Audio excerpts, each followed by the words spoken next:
चलो ध्यान दो। कारो companies auditor rules and order किन किन कंपनियों पर एप्लीकेबल होगा और किन किन कंपनियों पर एप्लीकेबल नहीं होगा। देखो पहले इसको लाने के पीछे एक कारण समझा देता हूँ मैं आपको। जो बड़ी कंपनी होती है जिनके टर्नओवर्स और पेड अप कैपिटल काफी बड़े होते हैं, काफी ज्यादा होते हैं, जिनका धंधा पानी काफी बड़ा होता है, उनको काफी सारे डिस्क्लोजर्स करने पड़ेंगे। पहले करने नहीं पड़ते थे, ये रूल आने के बाद करने पड़ेंगे। अब उनको डिस्क्लोजर्स करने पड़ेंगे तो उन डिस्क्लोजर्स को वेरीफाई कौन करेगा? ऑडिटर करेगा कि उन्होंने वैसा डिस्क्लोजर्स, वैसी डिटेलिंग अपने फाइनेंशियल स्टेटमेंट दी है या नहीं दी है। उस फाइनेंशियल स्टेटमेंट में दिए हुए डिस्क्लोजर्स को वेरीफाई करना और वेरीफाई करके उसको अपनी ऑडिट रिपोर्ट में डालना, दैट कारो सीज। तो किसको वो वेरिफिकेशन, ध्यान देना, किसके वेरिफिकेशन को ऑब्जर्व किया जाएगा, किसके डिस्क्लोजर्स को ऑब्जर्व किया जाएगा, वो हम लोग पढ़ रहे हैं। तो कौन सी कंपनियों के डिस्क्लोजर को ऑब्जर्व किया जाएगा? चलिए देखो, एवरी कंपनी, उसमें पब्लिक कंपनी आ गई, लिस्टेड कंपनी आ गई, इंक्लूडिंग फॉरेन कंपनी, और जो नॉन एप्लीकेबिलिटी है, जिन पर कारो एप्लीकेबल नहीं है, तो फटाफट लिख लेंगे। Banking company under the banking regulation act 1949, banking company, फिर इंश्योरेंस कंपनी, सेक्शन 8 कंपनी। मैं रिपीट करते हुए चलता हूँ। कारों के लाने के पीछे रीजन सिर्फ ये है कि जो बड़ी बड़ी कंपनियों के बड़े बड़े ट्रांजेक्शन्स होते हैं regarding the property, regarding a huge amount, tangible assets को लेके, इंटेंजिबल एसेट्स को लेके, है ना, पैसे के लेन देन को लेके, उसकी रिपोर्ट आपको तैयार करनी पड़ेगी और कंपनी के फाइनेंशियल स्टेटमेंट में देखना पड़ेगा कि उससे रिलेटेड बातें कंपनी ने बताई है या नहीं बताई। फॉर एग्जांपल, आपने इनकम टैक्स में पढ़ा होगा बेनामी ट्रांजेक्शन्स, बेनामी जो प्रॉपर्टी होती है, ऐसी प्रॉपर्टी जो किसी के नाम पर नहीं खरीदी जाती, सिर्फ ब्लैक मनी को व्हाइट में कन्वर्ट करने के लिए खरीदी जाती है, क्योंकि वो पैसा आप दिखा तो नहीं पा रहे हो किसी को, तो क्या कर लो, उससे एक प्रॉपर्टी खरीद लो, बट उस पर किसी का नाम नहीं होता, किसी का टाइटल डीड्स नहीं होता। तो ये सब देखना है आपको। Section 8 company, OPC, small company, इन पर कारो एप्लीकेबल नहीं है, इन पर कारो एप्लीकेबल नहीं है। उसके बाद में लिखा है प्राइवेट कंपनी पर भी एप्लीकेबल नहीं होगा, बट उसकी कुछ शर्तें हैं। वो शर्तें क्या है? जल्दी देखो क्या लिखा है, बोलो। Other than holding and subsidy, अगर वो पब्लिक कंपनी की सब्सिडरी या होल्डिंग है तो फिर एप्लीकेबल होगा। अगर वो पब्लिक कंपनी की होल्डिंग या सब्सिडरी है तो फिर एप्लीकेबल होगा, और अगर नहीं है, ध्यान देना, और अगर नहीं है तो नहीं होगा। क्लियर? तो पहला क्या है, अगर वो नहीं है तो नहीं होने के साथ साथ क्या क्या कंडीशन फुलफिल करनी पड़ेगी। सिर्फ सब्सिडरी होल्डिंग होने से काम नहीं चलेगा, कुछ कंडीशंस है, जैसे कि उसका पेड अप शेयर कैपिटल और रेवेन्यू, है ना, उसका जो रहेगा वो कितना, 1 करोड़ से कम, उसके बैलेंस शीट डेट पर लिखते चलो।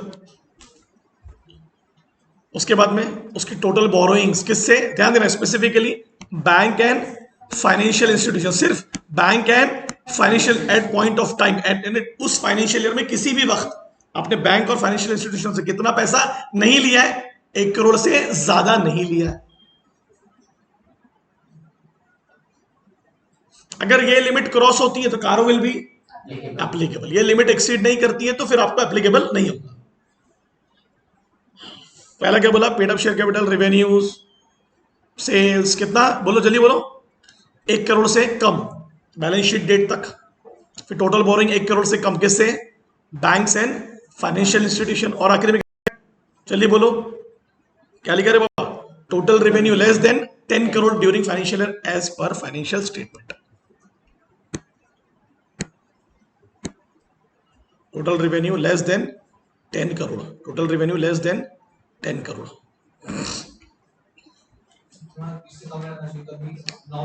नहीं, नॉट एप्लीकेबल रहेगा, इससे बड़ा तो खेल खत्म। पहली कंडीशन क्या है, पब्लिक कंपनी की होल्डिंग नहीं होना और सब्सिडरी नहीं होना, और ये दूसरी कंडीशन। अगर पहली कंडीशन ही फुलफिल हो गई तो नीचे देखने की जरूरत ही नहीं है। अगर आप होल्डिंग निकल गए किसके, पब्लिक कंपनी के, या सब्सिडरी निकल गए, तो नीचे देखने की जरूरत है ही नहीं, फिर तो आप पे कारो एप्लीकेबल ही एप्लीकेबल।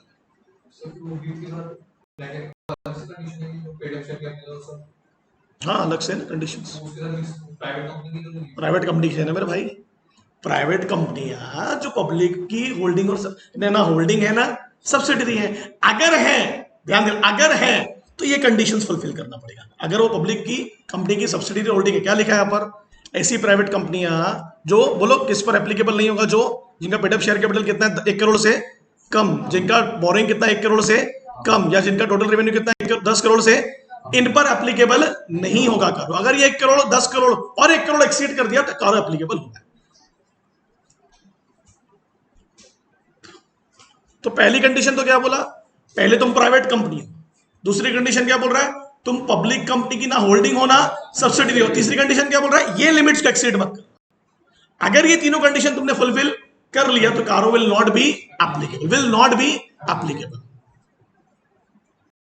होल्डिंग सब्सिडरी नहीं है और ये वाले कंडीशन को एक्सीड करता है, नहीं फर्क नहीं पड़ता, तीनों होना चाहिए, तीनों कंडीशन होना, इसलिए मैं एंड बोल रहा हूं। और अगर वो होल्डिंग और सब्सिडी है तो फिर ये देखना ही नहीं है। अगर वो पब्लिक कंपनी की होल्डिंग है या पब्लिक कंपनी की सब्सिडी है तो फिर तीनों देखने की जरूरत नहीं है, फिर तो कारो एप्लीकेबल होना ही होना है। अपन क्या बोल रहे हैं, पहले तो तुम वो हो नहीं, तो प्राइवेट कंपनी खुश होगी, चलो मतलब मेरे पे कारो एप्लीकेबल हो गई, नहीं कोई टेंशन की बात ही नहीं है। बोल रहा नहीं नहीं नहीं नहीं, पहले कंडीशन ये थी कि तुम हो नहीं होल्डिंग सब्सिडी, दूसरी कंडीशन क्या बोल रहा है, ये एक्सीड मत करना भाई। अगर ये एक्सीड हो गया तो फिर तुम पर एप्लीकेबल हो नहीं होगा। मतलब सिर्फ इससे नहीं बच जाओगे तुम कि तुम पब्लिक कंपनी की होल्डिंग और सब्सिडरी नहीं हो, तुमको ये तीनों कंडीशंस को भी फुलफिल करना पड़ेगा। लिख लो फटाफट।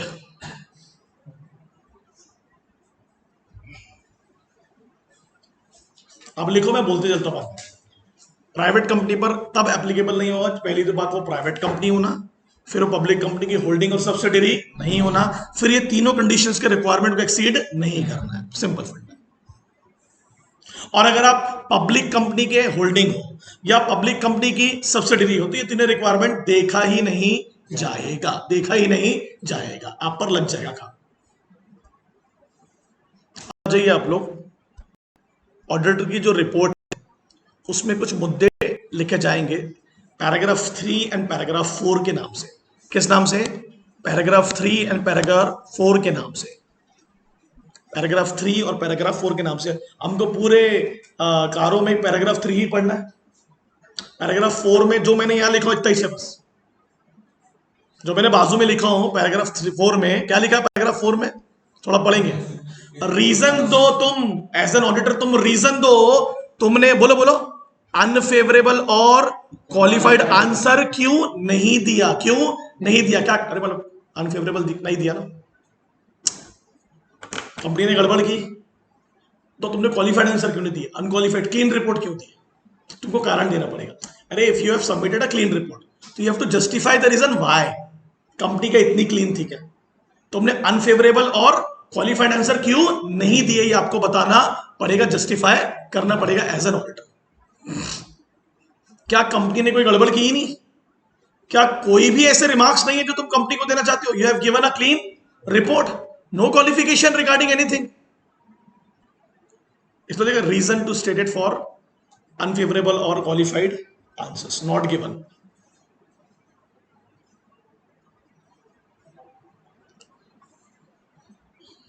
लिख लीजिए, इतना ही है पैराग्राफ 4, सिर्फ इतना ही दिया हुआ है।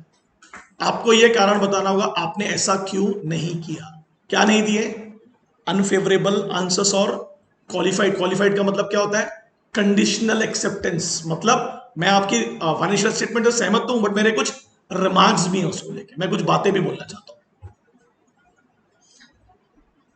इतना ही है पैराग्राफ 4। अब आ जाइए अब डिटेलिंग। पैराग्राफ 3 किस चीज की बात कर रहा है, अब सुनो, ये थोड़ा अब डिटेलिंग भी और काफी सारी चीजें लिखनी पड़ेगी। ऑडिटर की रिपोर्ट में ये सब होना चाहिए। क्या क्या लिखा है, matters to be included in auditor report in paragraph 3 regarding, पहला क्या है, फिक्स एसेट्स। बनाते चलो बेटा मेरा, फिक्स एसेट्स, फिक्स एसेट्स। अगर किसी कंपनी के पास बहुत सारी फिक्स एसेट्स है, बहुत सारी, चाहे टेंजिबल हो या इंटेंजिबल, ट्रेडमार्क एक इंटेंजिबल फिक्स एसेट है, जिंदगी भर के लिए यूज करती है कंपनी उसको, तो वो क्या क्या करना पड़ेगा एज एन ऑडिटर आपको, क्या ना। तो पहला क्या लिखा है, सबसे पहले देखने का कंपनी के पास उसके प्रॉपर रिकॉर्ड्स है या नहीं है। दूसरा, कंपनी ने प्रॉपर रिकॉर्ड्स ऑफ, मतलब प्लांट, क्या है पीपीए का full form, property plant and equipment show किया है कि नहीं किया, उसके प्रॉपर रिकॉर्ड्स, फिर उनके फुल पर्टिकुलर्स, फिर उनकी कितनी क्वांटिटी में तुम्हारे पास वो प्रॉपर्टीज अवेलेबल है, कितनी जमीनें हैं, कितनी, और आखिरी में कहां पर है, कहां पर है, जगह जगह, सिचुएशन मतलब जगह कहां पर है। तो ये लिख लीजिए फटाफट।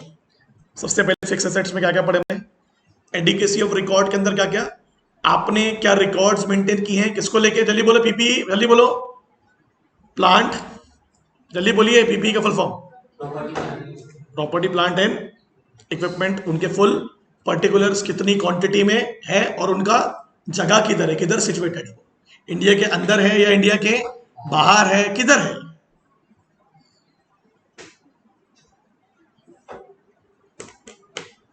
आप लिखते चलिए, मैं बोलते चलता हूं शुरू से।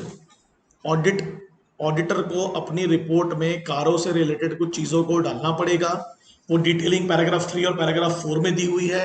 पैराग्राफ 3 बात करता है उन मुद्दों की जो रिलेटेड है बहुत सारी डिटेलिंग से। पहला मुद्दा हम क्या पढ़ रहे हैं, regarding the adequacy of records, regarding fix assets, proper maintaining the records of PPE, उनके फुल पर्टिकुलर्स कितनी क्वांटिटी में और कहां पर सिचुएटेड है, किन कंपनियों पर एप्लीकेबल होगा कारो, हर कंपनी पर, और इंक्लूडिंग फॉरेन कंपनी पर, किन कंपनी पर एप्लीकेबल नहीं होगा, रिपीट करते चलो, इंश्योरेंस कंपनी पर, बैंकिंग कंपनी पर, सेक्शन 8 कंपनी पर, स्मॉल कंपनी पर, 1% कंपनी पर, और उस प्राइवेट कंपनी पर जिसकी पहली कंडीशन क्या बोलती है, ना वो पब्लिक कंपनी की होल्डिंग होना, ना पब्लिक कंपनी की सब्सिडरी, साथ साथ में बोलो जल्दी से, उसका एडअप 1 करोड़ से कम, उसका टर्नओवर 10 करोड़ से कम, और 20 वाला क्या था, जल्दी बोलिए, बोरिंग, किससे, मगर बैंक्स एंड फाइनेंशियल इंस्टीट्यूट, ये अगर कम है तो तेरे पे एप्लीकेबल नहीं होगा। दूसरा, आपने रिपोर्ट में 2 पैराग्राफ तैयार करने हैं, एक पैराग्राफ 3 और एक पैराग्राफ 4। पैराग्राफ 4 क्या बोलता है, आपने क्यों उन्हें, बोलो बोलो बोलो जल्दी बोलो,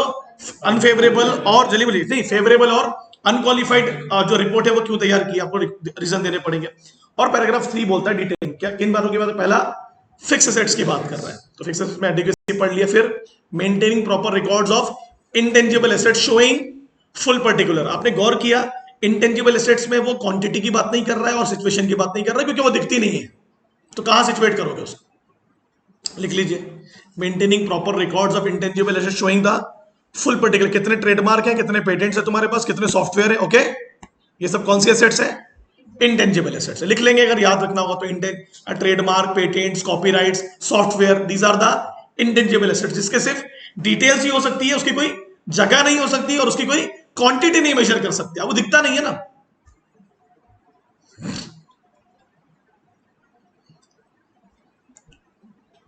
तो पहला फिक्स एसेट्स में क्या देखा हम लोगों ने, एडिक्वेसी ऑफ रिकॉर्ड्स, कि जो उन्होंने फाइनेंशियल स्टेटमेंट में रिकॉर्ड्स दिखाए थे वो प्रॉपर है या नहीं, कैसे चेक करोगे कि जितनी स्टेटमेंट उन्होंने एसेट साइड में जो फिक्स एसेट्स दिखाया, सबसे पहले क्या देखेंगे, पीपी के रिकॉर्ड देखेंगे, फिर उसकी पर्टिकुलर्स जाएंगे, फिर उसके, वेरी गुड, और तीसरा तो आपको जाना पड़ेगा, देखना पड़ेगा जाके, है ना। उसके बाद में इंटेंजिबल एसेट्स के रिकॉर्ड भी अगर शो किए तो उसके पर्टिकुलर्स।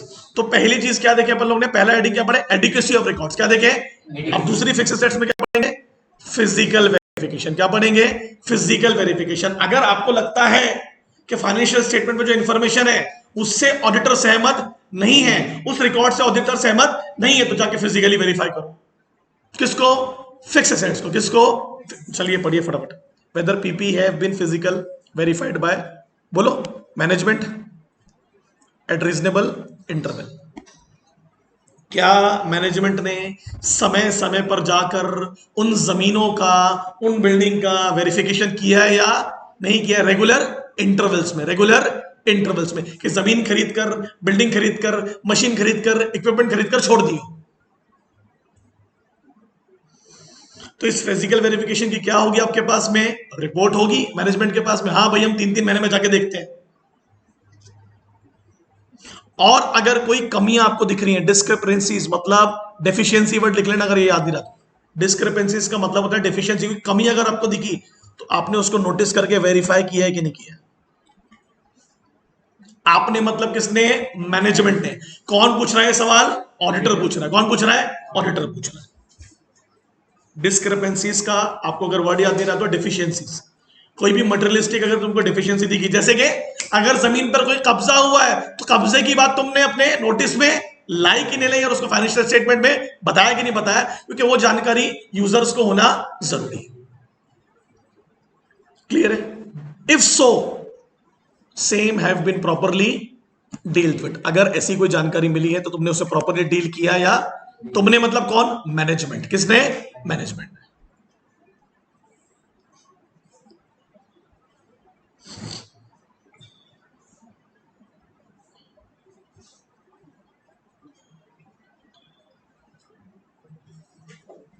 पढ़े एक बार शुरू से फटाफट। रिपोर्ट पैराग्राफ 3 किसकी बात कर रहा है? उन मुद्दों की बात कर रहा है जो ऑडिटर ने रिपोर्ट में सबमिट करना होगा। किसको एग्जामिन करने के बाद में? फाइनेंशियल स्टेटमेंट को examine. Very good. Fix asset से रिलेटेड सबसे पहले क्या देखने वाला? वो एडिक्वेसी ऑफ रिकॉर्ड। क्या आपने रिकॉर्ड्स मेंटेन किए? किससे रिलेटेड? पीपीई से रिलेटेड। उनके फुल पर्टिकुलर्स, उनकी क्वांटिटी डिटेल्स और उनकी सिचुएशन, मतलब कहां वो आपको एग्जिस्ट करती है कि नहीं करती है। फिर आपको मेंटेन करने में रिकॉर्ड्स किससे रिलेटेड? Intangible assets. डेफिनेटली वो फिजिकली तो एग्जिस्ट करेगा नहीं, तो उसकी डिटेल्स दे दो आप हमको, ट्रेडमार्क से रिलेटेड, पेटेंट से रिलेटेड, जो भी सॉफ्टवेयर आपके पास में होंगे। उसके बाद में फिजिकल वेरिफिकेशन। आपने मेंटेन तो कर लिया है प्रॉपर्टी को, प्लांट को, इक्विपमेंट को, बट क्या आपने समय समय पर उसका वेरिफिकेशन किया कि नहीं किया? अगर वेरिफिकेशन किया है और अगर कोई कमियां मिली है तो उसको रिपोर्ट में डाला होगा आपने, अपनी फाइनेंशियल स्टेटमेंट की रिपोर्ट में। कहीं तो आपके पास कागज होंगे उसके। और अगर ऐसे आपने किया है तो उसको कैसे डील किया आपने, आपको उसको भी जस्टिफाई करना पड़ेगा। क्लियर है? अब आ जाओ आप प्रॉपर्टी का। बोलो, प्रॉपर्टी के रिकॉर्ड देख लिए, प्रॉपर्टी का वेरिफिकेशन भी समझ लिया, प्रॉपर्टी की टाइटल डीड्स कि भैया ये प्रॉपर्टी कंपनी के नाम पर है या नहीं है। ठीक है, टाइटल डीड्स लिखते चलिए। C point, whether title deeds of all items, all immovable property, all immovable property मतलब जमीन जायदाद, अदर देन प्रॉपर्टीज, मालिकों मैंने other than properties company is the lessee. ऐसी प्रॉपर्टी जहां पर कंपनी क्या है? लीजी है, और लीज एग्रीमेंट के आधार पर आपको पता है लीज में ली हुई प्रॉपर्टी पर आपका हक नहीं होता, आपका आप मालिक नहीं है उसके। तो उन प्रॉपर्टियों को छोड़ के जितनी भी प्रॉपर्टी आपने खरीदा है, क्या शो करो उसके? क्या शो करो? टाइटल डीड शो करो। क्या शो करो? टाइटल डीड होगा ना, मालिकाना हक होगा ना आपका, तो वो शो करना पड़ेगा। और किसके नाम? और लीजी वाला तो आपको पता है कि कौन है लीजी, उसमें आपको बताना पड़ेगा अगर आपने कोई प्रॉपर्टी लीज पे ली है तो। मैं फिर से रिपीट करता हूं, फिक्स एसेट्स के रिकॉर्ड्स देखने के बाद, उनके वेरिफिकेशन के रिकॉर्ड्स देखने के बाद, उनके टाइटल डीड्स को ऑब्जर्व किए जाएंगे, मगर उन प्रॉपर्टियों के ऑब्जर्वेशन नहीं किए जाएंगे जो किसके रूप में ली गई हैं? लीज के रूप में। किसके रूप में? लीज के रूप में। उसका मुझे कोई लेना देना नहीं। Disclose in the financial statement, disclose in the financial statement. अब मुझे बताइए, अगर जमीन कंपनी की है तो किसके नाम पर होनी चाहिए? कंपनी के नाम पर। किसके नाम पर होना चाहिए? कंपनी के नाम पर। हम तो, और अगर कंपनी के नाम पर नहीं है तो क्यों नहीं है? डायरेक्टर के नाम पर क्यों है? प्रमोटर के नाम पर क्यों है? आप लॉजिक समझ रहे हैं? अगर कंपनी की प्रॉपर्टी है तो किसके नाम पर होना?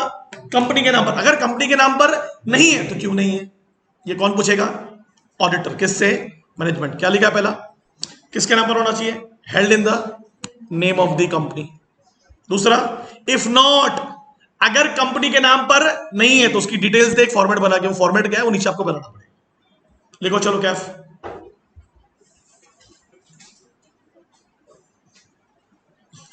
मतलब कारों की एप्लीकेबिलिटी वहां ज्यादा होने वाली है जहां पर assets, immovable assets, immovable fix assets का इन्वॉल्वमेंट काफी ज्यादा होने वाला है। क्या है? स्टेटमेंट पूरा जुड़ा हुआ है। Whether the title deeds of the all immovable property other than lease property और लीज एग्रीमेंट के नाम पर जो है, क्या आपने प्रॉपर्टी डिस्क्लोज किया या नहीं किया? किसमें? फाइनेंशियल स्टेटमेंट में। फिर क्या वो प्रॉपर्टी किसके नाम पर खरीदी गई कि नहीं गई? कंपनी के नाम पर। और अगर नहीं खरीदी गई तो ये फॉर्मेट बना के मुझे डिस्क्लोज करके बताओ। तो पहला क्या है? डीओपी का फुल फॉर्म बोलो। हाँ, डिस्क्रिप्शन ऑफ प्रॉपर्टी, डिटेल्स देनी पड़ेगी आपको, कैसी है वो जमीन। दूसरा, ग्रॉस करेंट वैल्यू, अभी वैल्यू कितनी है, किसके नाम पर है? Held in the name of. Promoter का तो कोई इन्वॉल्वमेंट नहीं है, प्रमोटर का या डायरेक्टर का तो कोई इन्वॉल्वमेंट नहीं है, कोई रिलेटिव का तो इन्वॉल्वमेंट नहीं है, कोई एम्प्लॉय का तो इन्वॉल्वमेंट नहीं है। लिखते चलो।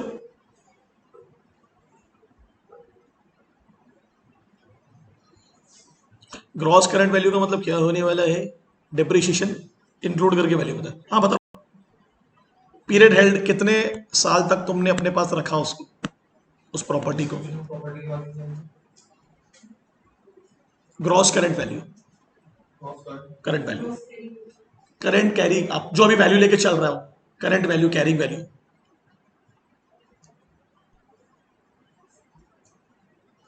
ग्रॉस क्यों है? बिकॉज डेप्रिसिएशन भी इंक्लूड्स है उसमें। ओके, अगर नेट कैरिंग वैल्यू हो जाता तो फिर वो डेप्रिसिएशन माइनस करके आपको वैल्यूज बतानी पड़ती।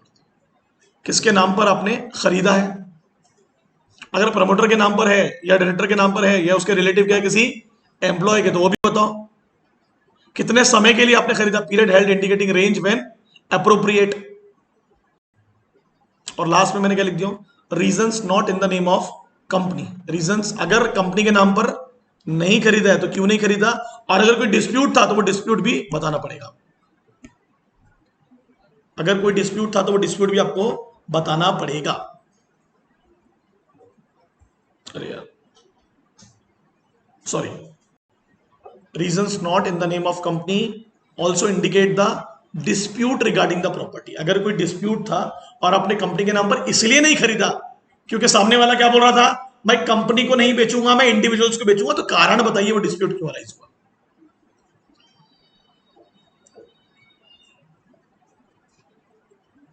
ये डिटेल्स आपको फॉर्मेट में बना के देनी पड़ेगी।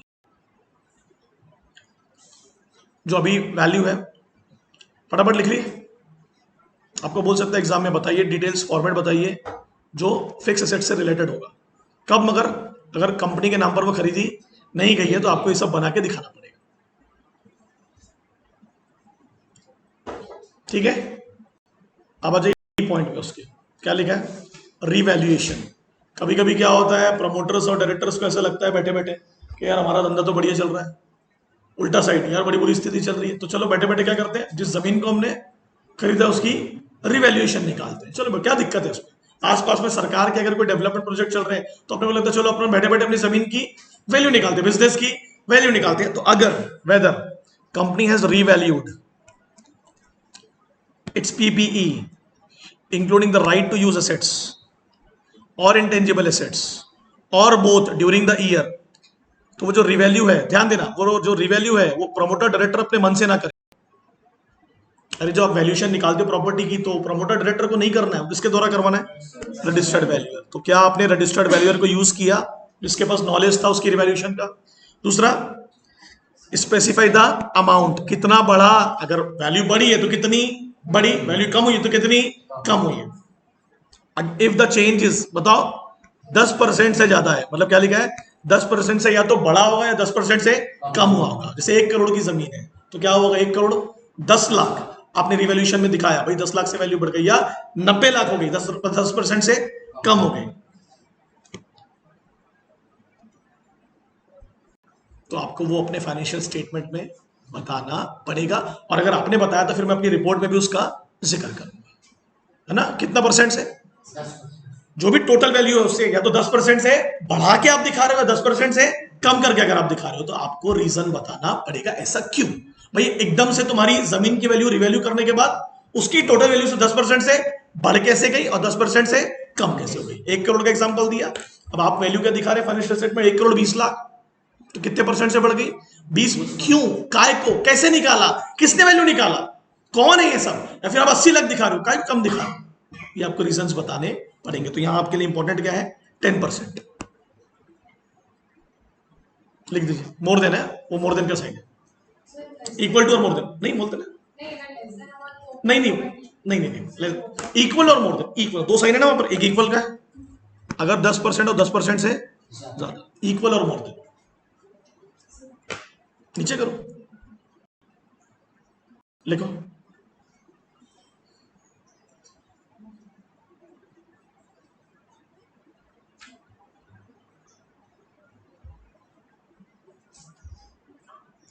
बट ये जो केस है ये रियल एस्टेट पर एप्लीकेबल नहीं होता, रियल एस्टेट बिजनेस पर। क्यों?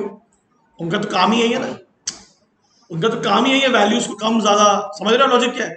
ये कंपनी जब बैठे बैठे अपनी एसेट्स की रिवैल्यूएशन करती है तब ये एप्लीकेबिलिटी आएगी। The company has revalued as PPE, including right to use assets, और इंटेंजिबल एसेट्स और बोथ ड्यूरिंग द ईयर। आपने बैठे बैठे अपनी एसेट्स को रिवैल्यू किया, चाहे टेंजिबल हो या इंटेंजिबल हो, ठीक है, और वो रिवैल्यूएशन आपने किसके आधार पर किया, करना चाहिए, ऑडिटर क्या मान रहा है, रजिस्टर्ड वैल्यू। फिर आपको अमाउंट बताना पड़ेगा, कितने अमाउंट से आपने बढ़ाया या कितने अमाउंट से कम किया, और वो अमाउंट किससे ज्यादा होगा, अगर 10% से ज्यादा, उसकी टोटल वैल्यू से इक्वल या 10% से ज्यादा होगा, तो आपको जल्दी बोलिए, आपको उसकी डिटेलिंग अपनी फाइनेंशियल स्टेटमेंट में बतानी पड़ेगी। If change is equal or more than 10% in aggregate value of each class of PPE or intangible assets, you have to shown in the financial statement. इस पे काफी क्वेश्चन आते हैं। And I am aggregate word please including the depreciation, ध्यान रखना इस बात को, हाँ भूलना मत, क्योंकि नेट कैरिंग वैल्यू आया मतलब डिप्रिशिएशन को माइनस कर रहा है, और अपन जमीनों पर ऐसे नेट फेट नहीं लगा तो वो डेप्रिशिएशन के साथ ही वैल्यू दिखाई जाती है। आगे बढ़ू, आगे बढ़ू क्या, अरे बोलो,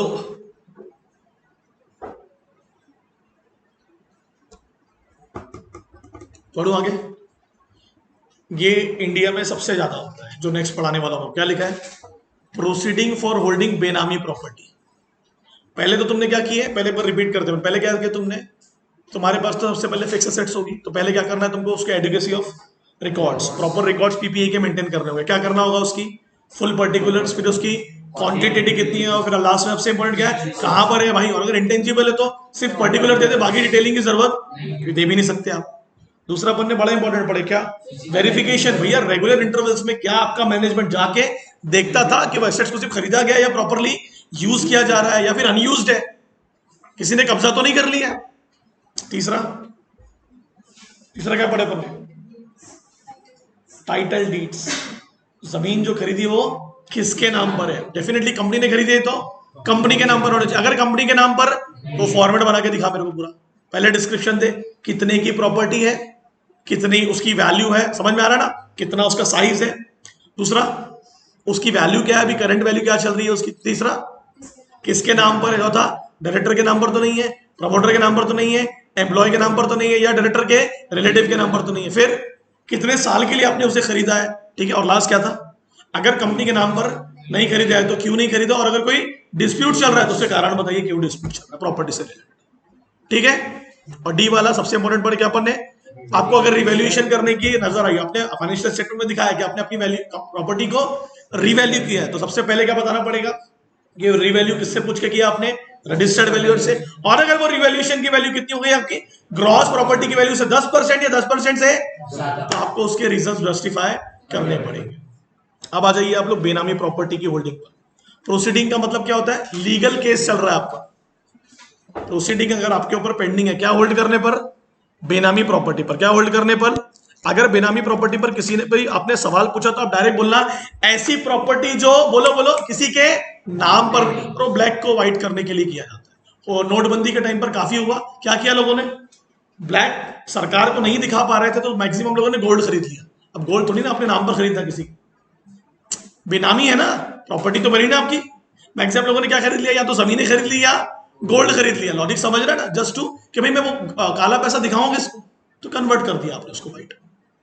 क्या लिखा है, वेदर, अगर कोई प्रोसीडिंग, अगर तुम पर कोई केस चल रहा है, क्या इनिशिएटेड है या पेंडिंग है कंपनी पर, फॉर होल्डिंग एनी बेनामी प्रॉपर्टी अंदर बेनामी ट्रांजैक्शन एक्ट 1988, अगर है तो उसकी डिटेलिंग कहां दो, फाइनेंशियल स्टेटमेंट में। कहां दो, फाइनेंशियल स्टेटमेंट। बहुत इंपॉर्टेंट चीज है, बहुत इंपॉर्टेंट। बेनामी प्रॉपर्टी को लेकर बहुत सख्त कानून सरकार ने बनाए हैं, क्योंकि इंडिया में मैक्सिमम लोग, ध्यान देना पूरी बात को, इंडिया में मैक्सिमम लोग जिनके पास ब्लैक मनी है वो अपने पैसे को ब्लैक से व्हाइट इसी तरीके से कन्वर्ट करते हैं। ध्यान दीजिएगा, बताया ना मैंने, नोटबंदी के टाइम पर आपको मैक्सिमम लोगों ने गोल्ड खरीदना स्टार्ट कर दिया था, जमीनें खरीदनी स्टार्ट कर दी थी, क्योंकि जमीनों की वैल्यू कम होने लगी थी ना, कोई खरीदने वाला तो था नहीं नोटबंदी के टाइम पर, और बेनाम मतलब सिर्फ कागज बन रहे और उस पर किसी का नाम नहीं है, या नाम है तो वो आदमी वैलिड नहीं है, मतलब जिंदा ही नहीं है वो आदमी, या नौकरों के नाम पर खरीदी जाती है, ड्राइवरों के नाम पर खरीदी जाती है। अगर इस ट्रांजैक्शन से रिलेटेड कोई भी केस तेरे खिलाफ चल रहा है या चालू होने वाला है या पेंडिंग है, तो उसका डिस्क्लोजर आपको फाइनेंशियल स्टेटमेंट में देना पड़ेगा।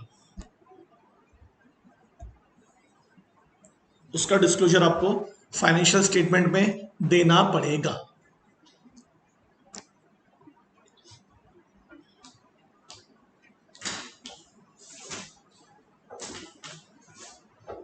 बढ़ू आगे, कितनी चीजें पढ़ ली आप लोगों ने बताइए?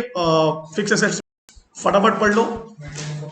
सबसे पहले क्या पढ़े अपन ने भैया? मेरे को तो पैराग्राफ 3 में जिन मैटर्स इंक्लूड कर रहे हैं जो ऑडिट रिपोर्ट में डालने पड़ेंगे, तो वो कंपनी से मेरे को पहले पूछना पड़ेगा फाइनेंशियल स्टेटमेंट में क्यों है या क्यों नहीं है।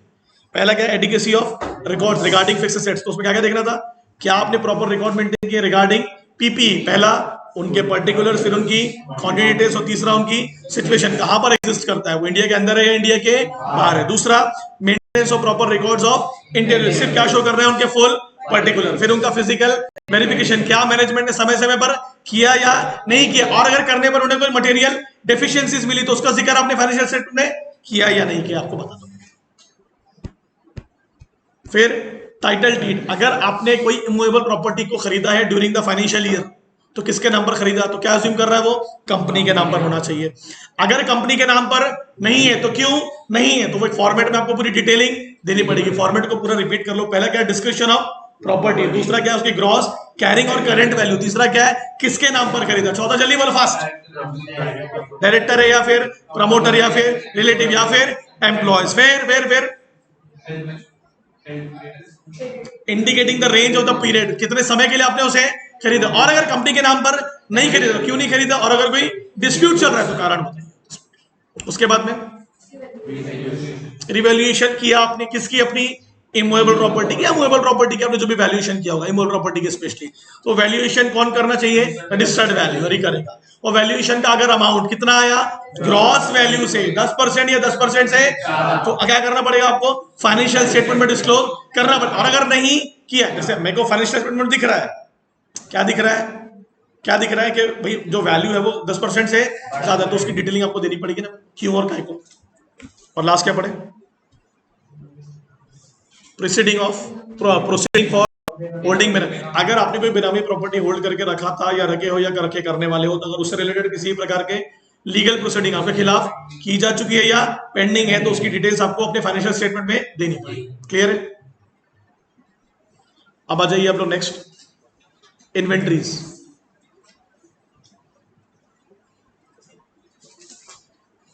इन्वेंट्रीज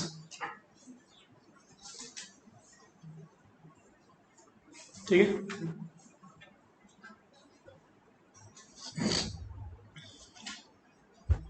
इन्वेंट्रीज सबसे पहले हेडिंग क्या दी मैंने उसमें? बोलो क्या करना है? अरे भाई ये ऑडिटर नहीं कर रहा है, ये ऑडिटर आपसे पूछ रहा है मैनेजमेंट से, तुमने किया है कि नहीं किया है। तुम जैसे बता रहे हो इतनी इन्वेंट्री है, तो तुमने देखा कि नहीं देखा कि आया बाया फिगर लिख दिया बस। क्या लिख रहा है? Whether physical verification of inventories has been conducted at reasonable और रेगुलर इंटरवल्स और नॉट। तुम समय पे जाके देखे हो कि नहीं देखे हो तुमने? तुम्हारा इंटरनल कंट्रोल था कि नहीं था उस पर कि आया बाया फिगर लिख दियो बस।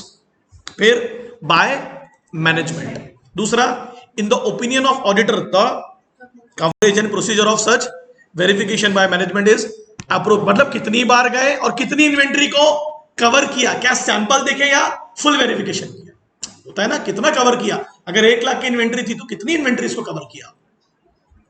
और आखिरी में अगर कोई कमियां मिली, कितनी, उस इन्वेंट्री की वैल्यू में 10% या 10% से, तो वो आपको क्या करना पड़ेगा? नोटिस में लाना पड़ेगा और डिस्क्लोज करना पड़ेगा। क्या है? Books of. Why it is called books of accounts? क्योंकि सर इन्वेंट्री का जो वेरिफिकेशन है वो हम लोग कब करने हैं? रेगुलर इंटरवल में। और रेगुलर इंटरवल में क्या बनाए जाते हैं? बुक्स ऑफ अकाउंट्स ही बनाए जाते हैं। फाइनेंशियल स्टेटमेंट लिख डालो।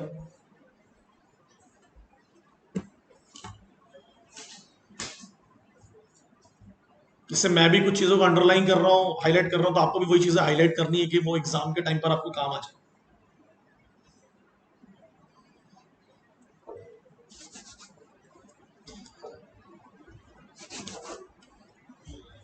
आज हम लोग अदानी के केस को जब पढ़ते हैं तो उसमें यही बोला गया ना कि अदानी के बहुत सारे बिजनेस में ऐसे लोग डायरेक्टर्स हैं जो बिजनेस से रिलेटेड नहीं है, जो उसके रिश्तेदार हैं। तो मतलब हो सकता है कई प्रॉपर्टियां उनके नाम पर खरीदी गई हो, कई ट्रांजेक्शन उसके नाम पर किए गए हो। क्लियर है कि नहीं क्लियर? यही तो होता होगा। कितनी सारी एक्विजिशन किया उसने, तो किसके नाम पर किया भाई साहब? फंस गया ना भाई, दलदल में फंस चुका है, निकल नहीं सकता। In the opinion of auditor the coverage and procedure, वो वेरिफिकेशन अपन ने पढ़े हैं, प्रोसीजर फिजिकली वेरीफाई करना पड़ता है आपको जाके। तो आपने कौन सी प्रोसीजर अपनाई भाई साहब? ना सैंपल किए या पूरा किया, क्या किया आपने? वेरिफिकेशन कैसे किया? बाय मैनेजमेंट, क्या वहां कंट्रोल थे या नहीं थे? कंट्रोल्स एग्जिस्ट करते थे कि नहीं करते थे? एबीसी एनालिसिस यूज किया कि नहीं किया आप लोगों ने, अगर different different nature of product थे तो?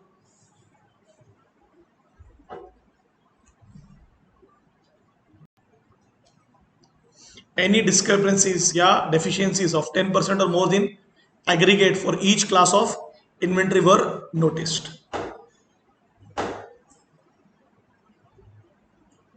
If so, अगर नोटिस किया तो they have properly dealt in the books of accounts.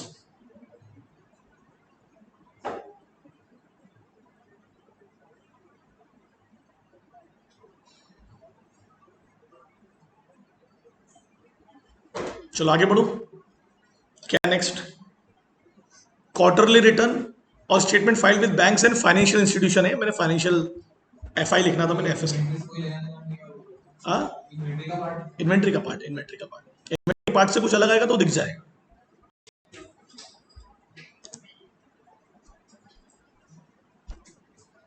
चलो आ जाओ फटाफट। क्वार्टरली रिटर्न्स और स्टेटमेंट फाइल्ड विद बैंक, अब मैं समझाता हूं ना तेरे को। इन्वेंट्री को यूज करते हैं हम लोग सारांश for working capital requirement. Working capital का लोन हम लोग किसके नाम पर लेते हैं? इन्वेंट्रीज के नाम पर ही लेते हैं, रॉ मटेरियल्स के नाम पर ही लेते हैं। अरे लॉजिक समझ रहा है? तो भाई अगर तेरे पास इन्वेंट्री थी और उस पर अगर तूने वर्किंग कैपिटल उठाया, किससे? बैंक्स और फाइनेंशियल इंस्टीट्यूशन। तो आपको दिखाना पड़ेगा ना, बताना पड़ेगा कौन सी इन्वेंट्री थी, कितनी वैल्यू थी और उस पर कितना पैसा आपने उठाया, और पैसा उठाया तो उसका यूज किया या क्या लिखा है फटाफट पढ़ो। Whether during any point of time of the year the company has been, ध्यान देना इस वर्ड पर, कंपनी को बैंक ने और फाइनेंशियल इंस्टीट्यूशन ने लोन सैंक्शन कर दिया, भले आपने यूज किया या मैंने तो दे दिया ना आपको।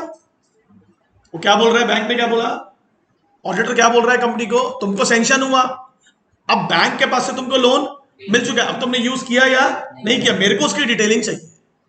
वर्किंग कैपिटल की लिमिट्स को अगर एक्सेस हो गया, कितना? 5 करोड़, क्या लिखा? Excess of 5 crore in aggregate of form of, किससे लिया आपने? बैंक्स और financial, on the basis of security of current assets, तो आपको डिस्क्लोज करना पड़ेगा। कहां पर? फाइनेंशियल स्टेटमेंट में। फिर से रिपीट कर रहा हूं मैं, अगर करंट ईयर में आपने किसी भी प्रकार का वर्किंग कैपिटल सिर्फ अप्रूव ही करवाया है, यानी बैंक ने आपको अप्रूव कर दिया, कितना अमाउंट लिखा वहां पर? 5 करोड़ से ज्यादा, है ना? किससे लिया? बैंक्स और, तो क्या आपने उस पर जो सिक्योरिटी गिरवी रखी है किस नाम पर?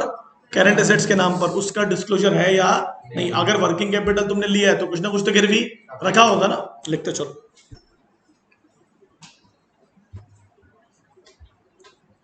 तो अगर तुमने वर्किंग कैपिटल लिया है, सुन ना, और अगर तुमने उस पर क्या गिरवी रखा? करंट एसेट्स, तो उसकी एंट्री होनी चाहिए कहां पर? फाइनेंशियल स्टेटमेंट में नहीं, कहां होनी चाहिए? बुक्स, क्योंकि क्वार्टरली बात हो रही है। अब लिख लो पूरा, और ये सैंक्शन वर्ड पे फोकस करना। सैंक्शन का एक और वर्ड होता है अप्रूवल और ग्रांट। तुमने यूज किया कि नहीं किया, उससे फर्क मिल गया ना तुमको मिल गया ना। तो क्या फाइल किए होंगे तुमने? उसके क्वार्टरली रिटर्न्स या क्वार्टरली स्टेटमेंट्स फाइल किए होंगे। किसको?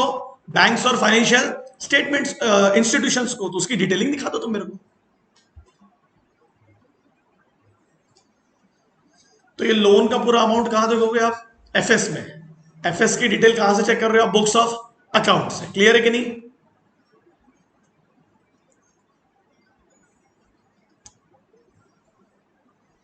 पांच करोड़ से ज्यादा, 5 करोड़ से ज्यादा, limits in excess of 5 crore in aggregate form from banks और financial institutions on the basis of security of current assets. Current assets के नाम पर आपने 5 करोड़ से ज्यादा का क्या उठाया? वर्किंग कैपिटल उठाया। किससे? बैंक्स और, वेरी गुड। तो उसके रिटर्न और स्टेटमेंट आपने फाइल किए होंगे, तो उसकी डिटेलिंग किसमें होगी? Books of accounts. तो तुमने जब बुक्स ऑफ अकाउंट्स में दिया तो उसको फाइनेंशियल स्टेटमेंट में क्यों नहीं दिया? और अगर फाइनेंशियल स्टेटमेंट में दिया है तो बुक्स ऑफ अकाउंट्स होगी, तो मैं क्या करूंगा, उसको वेरीफाई करूंगा। क्या करूंगा? वेरीफाई करूंगा।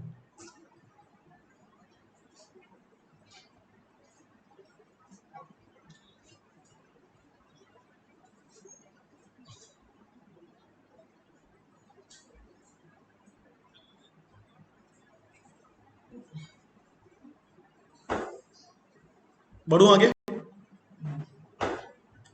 इफ नॉट, अगर तुमने ऐसा नहीं किया है, क्या नहीं किया, जल्दी बोलो, क्या नहीं किया है? तुमने क्वार्टरली रिटर्न्स फाइल नहीं किए, स्टेटमेंट फाइल नहीं किए, तो उसकी डिटेल्स दो।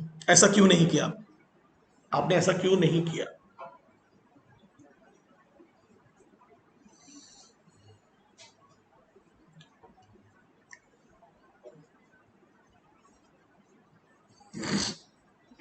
आगे बढ़े, आगे बढ़े। ये सबसे इंपॉर्टेंट बोल रहा हूँ, काफी डिटेलिंग। क्या लिखा है? नेक्स्ट हेडिंग अपना फिक्स एसेट्स खत्म हो गया और इन्वेंट्री खत्म हो गई। तीसरा क्या आ गया? Investment, guarantee, security, loans, advances to, किसको दे रही है हमारी कंपनी? ये सब काम कंपनियों को दे रही है, फर्म्स को दे रही है, एलएलपी को दे रही है, और एनी अदर पार्टी। अगर ये सब आपने किया है तो उसकी डिटेलिंग मुझे चाहिए, है ना? अगर आपने इस बात को कहां जिक्र नहीं किया, फाइनेंशियल स्टेटमेंट में क्या क्या किया आपने? इन्वेस्टमेंट दी की है, गारंटी दी है, और सिक्योरिटी दी है, या लोन दिया है, या एडवांसेस दिया है। किसको? कंपनियों को, फर्म को, एलएलपी को, और एनी अदर पार्टी। चलो स्टार्ट करो।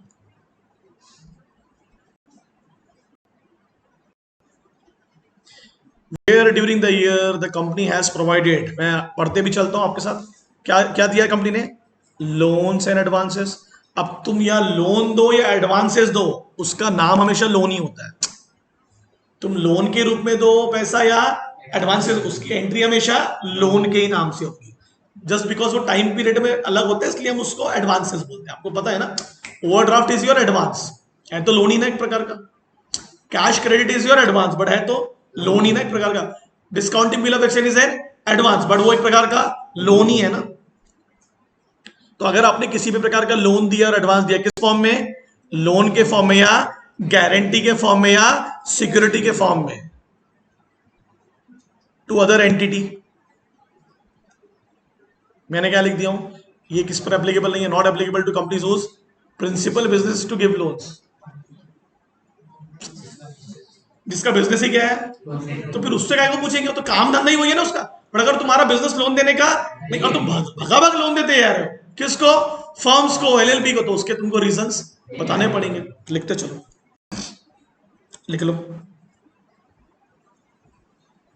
ऊपर करो। इन्वेस्टमेंट, गारंटी, समझता है ना? गारंटी, कोई लोन ले रहा था, आप गारंटर बन गए हो। क्यों बन गए भाई आप गारंटर? कोई लोन ले रहा था, आपने उसको सिक्योरिटी प्रोवाइड कर दी। क्लियर है?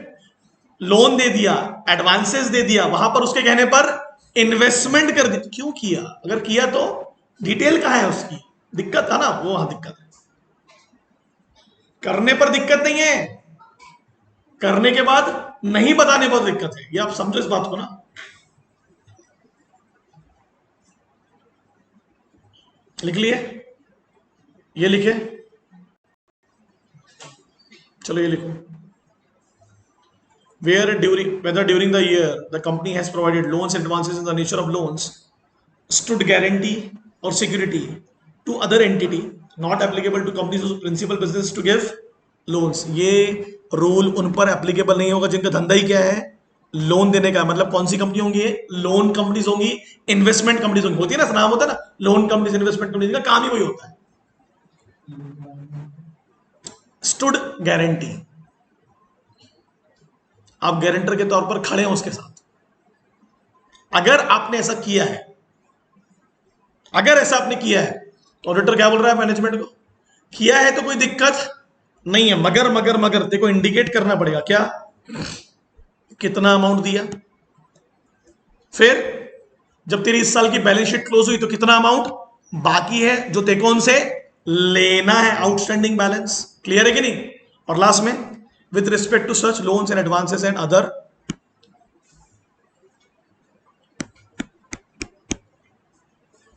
Guarantee and security. कितना आउटस्टैंडिंग लोन बाकी है, किससे related? Loans, advances and guarantee and security. तो पहले क्या बोलेंगे? टोटल अमाउंट कितना दिया था, ठीक है, इस साल उसमें से कितना बाकी है।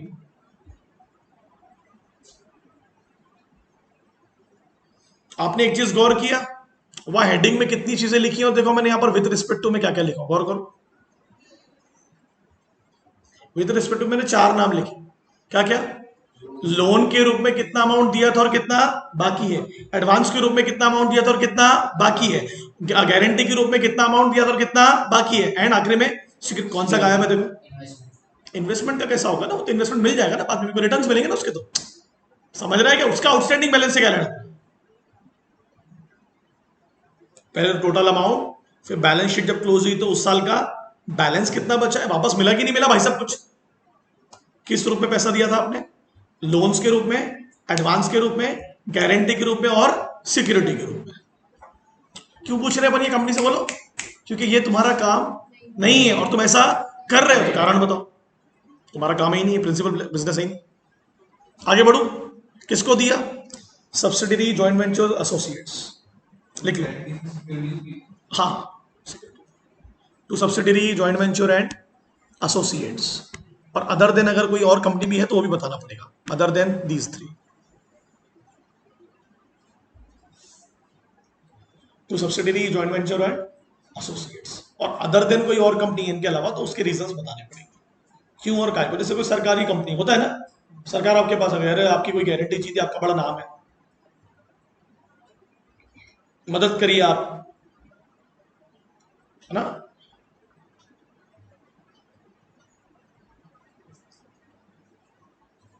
आगे बढ़ो, क्या लिखा है नेक्स्ट? Terms and conditions. क्या लिखा है बेटा? Terms and conditions are not prejudicial to the interest of company. What is the meaning of prejudicial? Against, not contradictory. Heading लिख लो पहले, terms and conditions are not prejudicial to the interest of company. चलो मैं आपको बोलते जाता हूं, लिख लो। चलो भाई, तेरे लोन देने में दिक्कत नहीं है, तेरे एडवांसेस देने में दिक्कत नहीं है, पहली बात तो बता क्यों और काय को। चल दे दिया, अब तूने अगर लोन, एडवांस और गारंटी सिक्योरिटी दे दिया, तो उसकी टर्म्स और कंडीशन कंपनी के फेवर होना चाहिए कि कंपनी के अनफेवर में होना चाहिए? डेफिनेटली कंपनी के फेवर में होनी चाहिए। पता चला बात, अब अपन आईसीआईसीआई के केस में चले आते हैं। आईसीआईसीआई का काम तो लोन देना है, वो तो लोन वाली ही कंपनी है, फिर भी क्यों पकड़ाई उसकी मालकिन, बोलो? अरे आप लोन दे रहे थे एक ही आदमी को, उसमें भी कोई दिक्कत, बट आपने डिस्क्लोजर नहीं किया कि वो लोन तो आपके लिए भी जा रहा है, आपका भी इन्वॉल्वमेंट है उसमें। क्लियर है कि नहीं क्लियर है? चंदा कोचर अंदर क्यों गई थी? बिकॉज उनके जो उनके मैनेजमेंट में उनके हस्बैंड थे, और जो धूत था वीडियोकॉन वाला, धूत को 10 साल में कितने लोन मिले? 10 लोन पढ़ाया था मैंने आप लोगों को, 650 करोड़, 350, 250 करोड़ लोन देने में कोई दिक्कत, बट आपने डिस्क्लोजर्स नहीं किए कि जिस पर्पस के लिए लोन दिया जा रहा है उस पर्पस में आपके डायरेक्टर भी क्या है, इन्वॉल्व है। और आपने तो फिर क्या आ गया, इसको क्या बोलते हैं?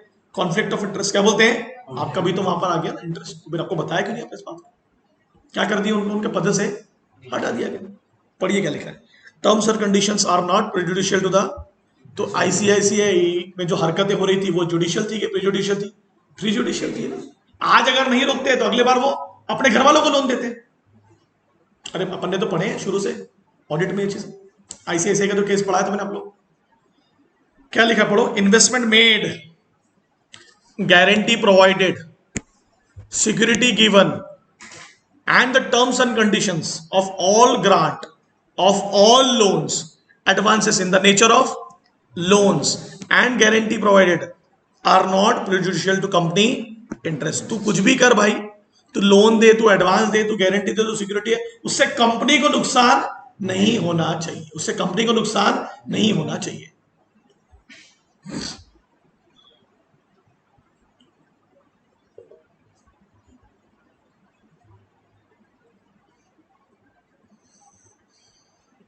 पता चला कंपनी ऐसी कंपनियों को गारंटी दे रही जिसमें डायरेक्टर का रिश्तेदार है, समझ रहे हो क्या? तो यार ये डिस्क्लोज करो ना, डायरेक्टर के रिश्तेदारों की कोई कंपनी को आपने क्या दे दिया है, गारंटी दे दिया बैंक के अगेंस्ट में, तो बैंक तो ले लेगा घेरे में आपको। बाद में कंपनी के लोग पूछेंगे भैया ये गारंटी क्यों दी आपने, तो बोले पर्सनल इंटरेस्ट था। बड़े आगे,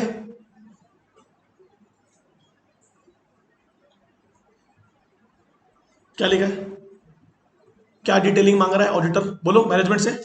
रीपेमेंट शेड्यूल। भाई साहब लोन तो दे दिए, एडवांस तो दे दिए, वापस कब मिलेगा, वापस कब मिलेगा, और वापस मिलेगा तो उसकी कोई डेडलाइन तो होगी, वापस मिलेगा तो कैसे मिलेगा, इंस्टॉलमेंट में मिलेगा या एक साथ मिलेगा, अगर कुछ मिल चुका है अमाउंट तो उसकी डिटेलिंग दो, प्रिंसिपल और अमाउंट इंटरेस्ट कुछ मिला है तो रीपेमेंट शेड्यूल।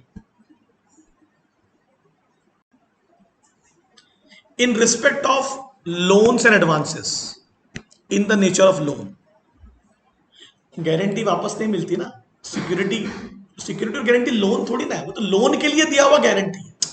आपने पैसा किस रूप में दिया है, लोन्स एंड एडवांसेस के रूप में, तो दिया तो कब वापस मिलेगा उसका जिक्र दो ना, कब वापस मिलेगा, आप समझे। गारंटी और सिक्योरिटी कोई पैसा थोड़ी ना है, वो तो आपने अपना एक नाम दिया है सामने वाले को कि हाँ मैं इसके बिहाफ में गारंटी या सिक्योरिटी दे रहा हूं। जो पैसा दिया है उसके बारे में बताओ, उसका रिपेमेंट कब होगा, तो उसका शेड्यूल, प्रिंसिपल अमाउंट कब मिलेगा, इंटरेस्ट कब मिलेगा, प्रिंसिपल ना of interest, payment of interest, और मिला कि नहीं मिला तुमको, और अगर मिल रहा है तो उसको रिपेमेंट और रिसिप्ट का रेगुलर कंफर्मेशन दो। लोन्स एंड एडवांसेस अगर आपने दिए हैं तो वो प्रॉपरली आपको मिल रहे कि नहीं मिल रहे, और नहीं मिल रहे तो कब मिलने वाले हैं, किस फॉर्म में, प्रिंसिपल अमाउंट के रूप में या पेमेंट ऑफ इंटरेस्ट के रूप में। रेगुलरली मिल रहे हैं तो उसका भी जिक्र दो, सही है। रेगुलरली मिल रहे हैं तो उसके बारे में भी बताइए।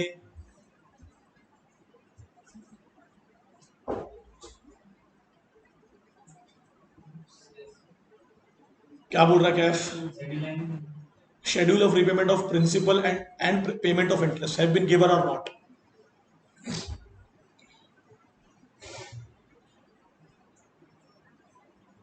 अरे कोई तो शेड्यूल बनाया होगा ना आपने, कहीं तो लिखा होगा कब मिलेगा कितना मिलेगा, और आपको मैं गारंटी दे रहा हूं, आप मेरे से लिख के लो, बैंक में जब भी पैसा डूबता है मतलब ये वाली गड़बड़ होती है, बड़े आदमी को नाम से मिल जाता है, उनकी शेड्यूल्स नहीं होते इसलिए पैसा डूब जाता है।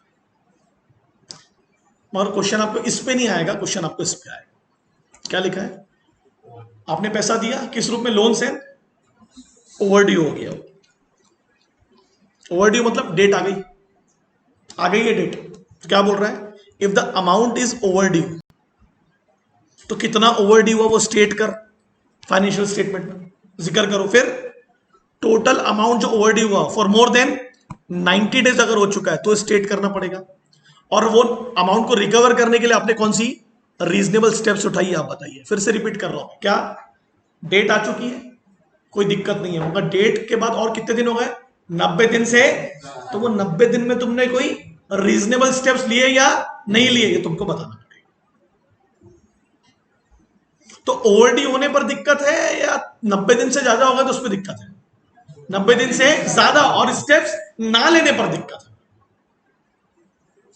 If the amount is overdue, state कितना अमाउंट ओवरड्यू है और क्या उसको 90 दिन से ज्यादा हो चुके हैं, और अगर 90 दिन से ज्यादा हो चुके हैं तो फिर क्या करना पड़ेगा, आपको शो करना पड़ेगा कि आपने बहुत सारे कदम उठाए पैसे लेने के।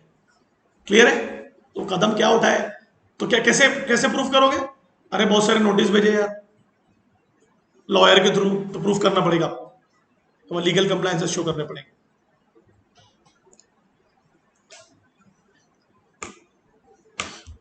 क्लियर है, तो ये 90 दिन कौन से वाले हैं, ड्यू डेट के बाद के ना, ड्यू डेट के बाद। आगे आ जाओ, loan and advances fall due, date आ गई, क्या कर दिया आपने, क्या किया कंपनी ने, देखो सेम लोन और एडवांस को रिन्यू कर दिया, अरे ठीक है यार, अरे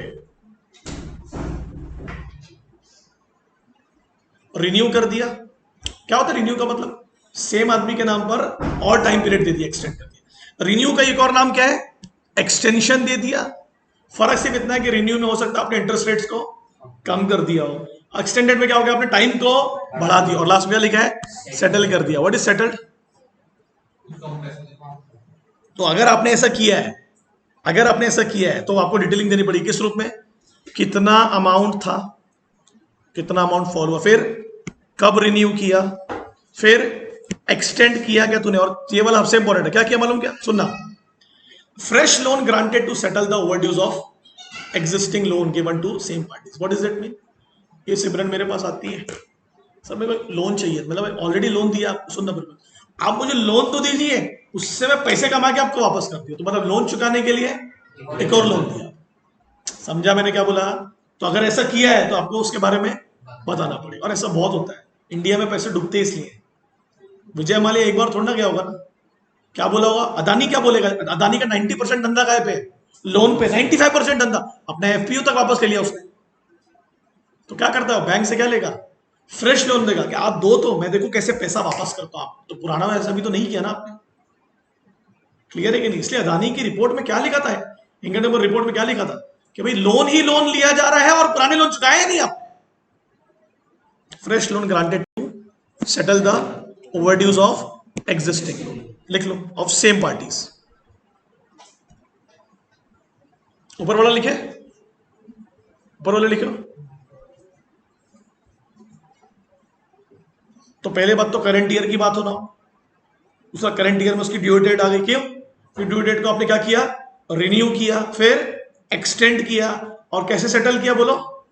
कैसे सेटल किया? नया लोन दे दिया उसको। क्या दे दिया? नया लोन दे दिया, और क्या बोला? ठीक है नया लोन ले, पैसा कमा और पुराना लोन वापस कर। फिर नया लोन का वापस करेगा? नया लोन क्यों लिया है? फिर पूरा नया लोन का वापस करेगा, तो लोन पे लोन हो जाएगा ना। तो क्यों कर रहा है भाई ऐसा? अदानी ने यही किया है ना। अदानी क्या, जितने भी बड़े बिजनेसमैन आज लॉस मेकिंग स्ट्रेटेजीज में, वो सब यही करते हैं। ऐसा नहीं कि सब पैसे डुबाते हैं।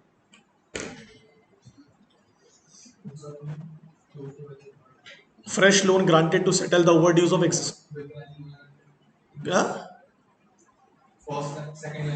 whether any loan or advances in the nature of loan। Short में लिख दिया ना रे मैंने, कितनी बार वही लिख रहा था, मेरे भी हाथ दर्द हो रहा था।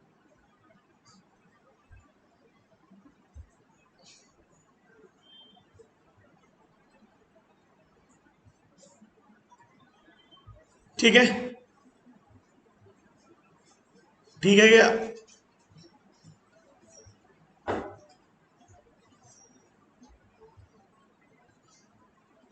बनता है ना इस पे क्वेश्चन। तुमको एक सवाल बोल देगा 2 नंबर के लिए, क्या बोलेगा?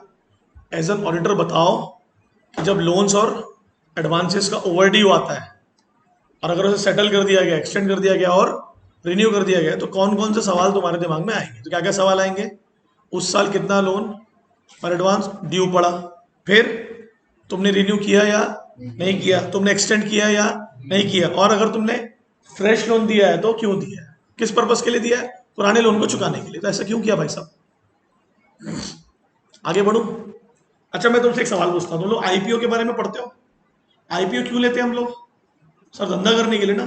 तो आईपीओ में यार एक डिस्क्लोजर देना पड़ता है कि जो पैसा आपने, कुछ याद आ रहा है आप लोग? जब हम लोग आईपीओ में मिनिमम सब्सक्रिप्शन कलेक्ट करते हैं तो वो पैसे को तब तक यूज नहीं करना जब तक कि मिनिमम सब्सक्रिप्शन कलेक्ट ना हो जाए, और वो पर्पस के लिए लिया था उसी पर्पस के लिए यूज करना पड़ेगा, नहीं तो पैसे को वापस करना पड़ेगा। वो भी तो डिस्क्लोजर्स होते हैं। अगर आपने क्या लिए? Public deposit. क्या लिए? पढ़ा चुका मैं आपको, 73 से 76 का सेक्शन पढ़ेंगे नहीं पढ़े? एक्सेप्टेंस ऑफ पब्लिक डिपॉजिट पढ़े ना? क्या था उसमें? 6 महीने से 36 महीने। फिर वर्किंग कैपिटल के लिए लेते हो तो कितना होगा? 3 महीने से कम के लिए भी ले सकते हो ना, बट वो टोटल अमाउंट का 10% ही होगा। ये सब डिस्क्लोजर्स करने पड़ेंगे ना भाई। अगर मेंबर को दिया तो क्या इश्यू करते हो? सर्कुलर। पब्लिक से लिया तो क्या इश्यू करते हो? एडवर्टीजमेंट। अगर तुमने पब्लिक डिपॉजिट दिए हैं तो क्या लेना पड़ता है उसके लिए? इंश्योरेंस लेना पड़ता है। कितने वाले डिपॉजिट के लिए? जिनका 20,000 का अमाउंट। तो ये सब डिस्क्लोजर्स आपको करने पड़ेंगे, तो वो सब भी तो पढ़ना है आप लोग को आगे।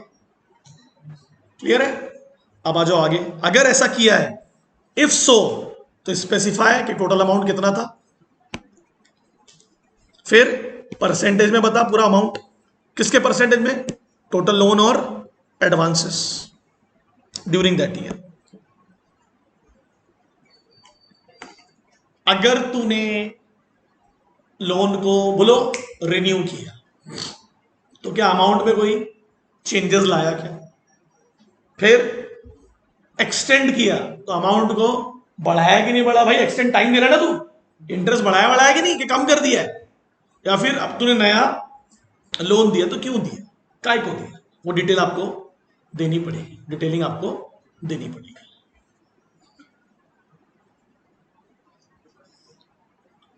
आईपीएफ का जो पैसा मिलता है उसकी भी डिस्क्लोजर करनी पड़ती है। अब क्या होता है आईपीएफ में, जो पैसा आपका आईपीएफ में जा चुका है, याद है, तो वो सिर्फ किसके लिए यूज होगा, शेयर होल्डर के अवेयरनेस के लिए, बेनिफिट्स के लिए, सब डिस्क्लोजर्स होते हैं कंपनियों। आगे आ जाओ। किसका फोन है बेटा आपको? Next next next, loan advances repayable on demand. कोई कंडीशन ही नहीं है, जब लगेगा मन लगेगा मांग लूंगा, not stipulated. Loan advances repayable on demand. कौन से होते होंगे रीपेबल ऑन डिमांड तुलसी? कौन से होते होंगे मोहित? सर 1 साल के अंदर वाले होते होंगे लगता है। अरे होते होंगे ना। What is repayable on demand? उसमें कोई टाइम नहीं है, जब मेरी इच्छा होगी मैं मांग लूंगा ना। तो फिर जब तेरी इच्छा होगी तो डिटेल तो होगी उसमें। अगर तूने कोई ऐसा लोन और एडवांस दिया है जो किस नाम पर दिया था, रीपेबल ऑन डिमांड, तो whether the company has granted any loan और advances in the nature of loan, either बोलो रीपेबल ऑन डिमांड है वो, या उस पर कोई स्पेसिफिकेशन नहीं है regarding the terms and period. तो कितना अमाउंट दिया वो आपको बताना पड़ेगा, परसेंटेज में और टोटल अमाउंट। ठीक है, क्या होता है रीपेबल ऑन डिमांड? जल्दी रिपीट करेंगे। जो कभी भी कंपनी आपसे वापस मांग सकती है स्पेसिफाइड पीरियड के अंदर। तो कितना अमाउंट दिया और कितने परसेंटेज में दिया ये आपको डिक्लेयर करना पड़ेगा। कहा फाइनेंशियल, अब समझ रहा तुमको फाइनेंशियल स्टेटमेंट कितना बड़ा होता होगा और क्या डिटेलिंग होती होगी। ठीक है, अच्छा मैं तुमसे बताऊं, जो हिंडनबर्ग रिपोर्ट आई थी अदानी के खिलाफ, तो उसने उसका क्या पढ़ा होगा? फाइनेंशियल स्टेटमेंट पढ़ा होगा, फिर उसके बुक्स ऑफ अकाउंट्स की डिटेलिंग में घुसा होगा, फिर उसके बिजनेसेस समझा होगा, करा होगा ना। फिर उसने क्या देखा होगा कि जो कंपनी 2012 से लेके 2020 तक है ना एक रेशियो में थी, और 2020 से लेके 2022 तक एकदम से 10x हो गई, 20x हो गई, तो क्यों? क्लियर हुआ? समझा मैंने क्या बोला? अरे जो टॉप 100 में भी नहीं है बिजनेसमैन, अगर वो पिछले 2 साल में टॉप 2 में आ जाए तो कुछ तो रीजन होगा ना। If so specifying the aggregate amount and percentage of total loan granted or agreement or loan or granted to promoter or related parties। अपने लोगों को अगर आपने कोई लोन दिया है तो उसका भी जिक्र आपको करना पड़ेगा।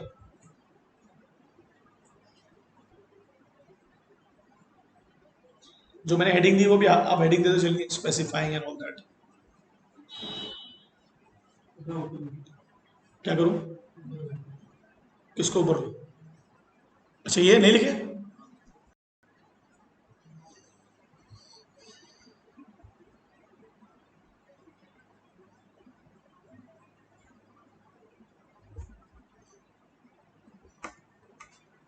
कितने पैसे उठाया बाइजूस ने फेल होने के बाद भी? दोबारा पैसे रेस किया, आपको पता है? दोबारा पैसे रेस किया बिजनेस में लॉसेस होने के बाद में भी, और लोगों ने पैसा। तो ऐसा क्या दिखाया भाई उसने? लोग बोले मैंने मेसी को हायर किया, बहुत बड़ा रीजन है। मैं आपको बार बार बोल रहा हूं, आपको लगेगा मजाक कर रहे हैं सर। अगर आप दुनिया के सबसे बड़े फुटबॉलर को हायर कर रहे हो 500 करोड़ 1000 करोड़ में, बोले आपके पास पैसा है देने के लिए, बोले आपका धंधा होगा तभी तो कर रहे हो। तो अगर आप मेसी को हायर कर रहे हो तो लोग क्या सोचते होंगे इन्वेस्टर, यार मेसी थोड़ी ना बिना पढ़े आएगा, वो भी सोच रहा होगा धंधे में दम होगा तभी मैं ब्रांड एम्बेसडर में। तो फीफा का मेन स्पॉन्सर था बाइजूस, फीफा का। तो अगर फीफा का मेन स्पॉन्सर है तो फीफा थोड़ी ना ऐसी किसी कंपनी को दे देगा। तो ये क्या क्रिएट कर रहा है? वो दिमाग में इमेज बना रहा है, और उसने नया मार्केट से और फंड रेस कर, पुराना दिया नहीं है अभी तक, रिटर्न्स नहीं दे रहा लोग। कहाँ दे रहे रिटर्न्स? आगे आ जाओ, अब आ जाइए आप लोग। क्या बोल रहे? लिखा लिखने का लिख लो।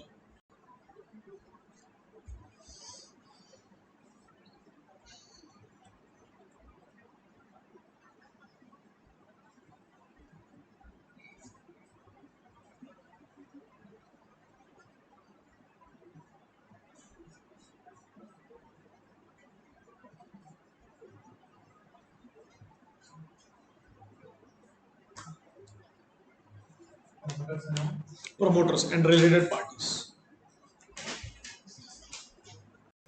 लिख लिए? लिख लिए बेटा? ये 185 186 है प्रमोटर सेक्शन, लिख लो ना। हाँ बाजू में लिखो 185 186।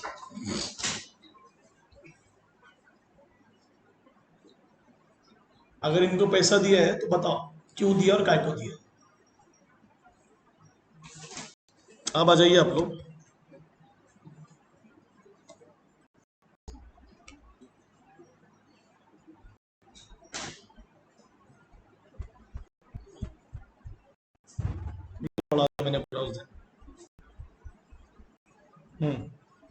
देखो अब ये फटाफट पढ़िए क्या लिखा है, क्या लिखा है।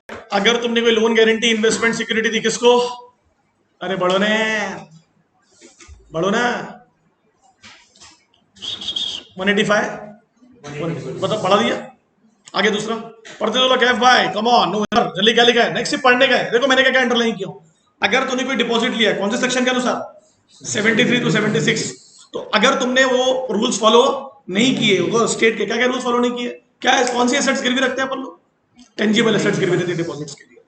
तो ये अगर तुमने नहीं किया है, इफ अगर तुम्हारे खिलाफ क्या पास हुआ है, कोई ऑर्डर पास हुआ है किसके द्वारा, कंपनी लॉ बोर्ड या ट्रिब्यूनल्स के द्वारा या आरबीआई के द्वारा या कोई कोर्ट के द्वारा, तो तुमको सुनो सुनो सुनो, तुमको उसका जिक्र अपने फाइनेंशियल स्टेटमेंट में करना पड़ेगा। दूसरा क्या लिखा है, क्या आपने कॉस्ट रिकॉर्ड मेंटेन किए, किसने कॉस्ट रिकॉर्ड मेंटेन करने के लिए बोला आपको, सेंट्रल गवर्नमेंट ने। किन कंपनियों के लिए, जिनको कॉस्ट रिकॉर्ड एक्चुअली मेंटेन कर रहे हैं, जो फैक्ट्रीज होती है, बड़ी बड़ी इंफ्रास्ट्रक्चर कंपनी होती है। नेक्स्ट क्या है भाई साहब, whether the company is regular in, क्या कंपनी बार बार डिपॉजिट करती है, क्या undisputed, what is undisputed statutory dues, ऐसे ड्यू जो बिना किसी डिस्प्यूट के तुझे हर साल देने हैं। तो कौन से ड्यूज है, उसके लिए लड़ाई झगड़ा करने की जरूरत नहीं है, कोई भी आदमी कोर्ट नहीं जाएगा। क्या क्या नाम लिखा पढ़ो, जीएसटी तेरे को देना ही है, तो दिया कि नहीं दिया, दूसरा दिया कि नहीं दिया, फिर एम्प्लॉयज, फिर sales tax, service tax, customs, duty of excise, value added और एनी अदर सेज और any other legal dues to the appropriate. और अगर तूने नहीं दिया, इफ नॉट अगर तूने ये ड्यूज पे, ये कौन से ड्यूज है सारा जो कंपनी को देने ही है, देने ही, इसका थोड़ा डिस्प्यूट करना पड़ेगा इसके लिए तुमको पीएफ तो ट्रांसफर करना ही पड़ेगा ना, इंश्योरेंस का पैसा ट्रांसफर करना ही पड़ेगा। इफ नॉट तो कितना एरियर बाकी है, एरियर मतलब ड्यूज किस दिन तक, last day of the financial year. सुनो 31 मार्च 2023 तक कितना अमाउंट बाकी था, और क्या उस बात को बोलो 6 महीने से ज्यादा हो चुके हैं क्या, वो कौन से 6 महीने से, मार्च के बाद के 6 महीने, मार्च के बाद के 6 महीने से अगर ज्यादा हो चुका है तो आपको उसका डिस्क्लोजर देना पड़ेगा, क्यों ऐसा, क्योंकि आप डिस्क्लोज करते हो मार्च में, देते कब, मार्च के बाद, तो मार्च के बाद कितने महीने के अंदर दे देना है आपको, 6 महीने के अंदर। तो दिया कि नहीं दिया भाई साहब, आगे क्या है, आपने नहीं डिपॉजिट किया, ना डिपॉजिट, तो एम्प्लॉय ने केस कर दिया आपके खिलाफ, तो कितना अमाउंट इन्वॉल्व था उस डिस्प्यूट में, और कौन से फोरम के खिलाफ वो केस था। एग्जाम्पल लिख सकते हो फोरम में, जैसे कंज्यूमर ने केसेस किए आपके खिलाफ, कंज्यूमर को आपको क्या देनी थी, ऑफर्स एंड डिस्काउंट्स, आपने नहीं दिए, तो कंज्यूमर ने आपके खिलाफ केस किया, तो कहाँ किया होगा, कंज्यूमर कोर्ट, तो कितना अमाउंट और कौन से फोरम में केस पेंडिंग है वो भी आपको बताना पड़ेगा। क्लियर है, और ये लाइन मत भूलना, ऑब्जेक्टिव में आएगा, अगर कोई रिप्रेजेंटेशन है सिर्फ डिपार्टमेंट, इसको हम डिस्प्यूट नहीं बोलेंगे। व्हाट इज रिप्रेजेंटेशन, किसी ने शिकायत की आपके से रिलेटेड, अगली बार कंपनी ऐसा ना करे, सो किसी रिप्रेजेंटेशन को डिस्प्यूट का नाम है, a mere representation to the concerned department।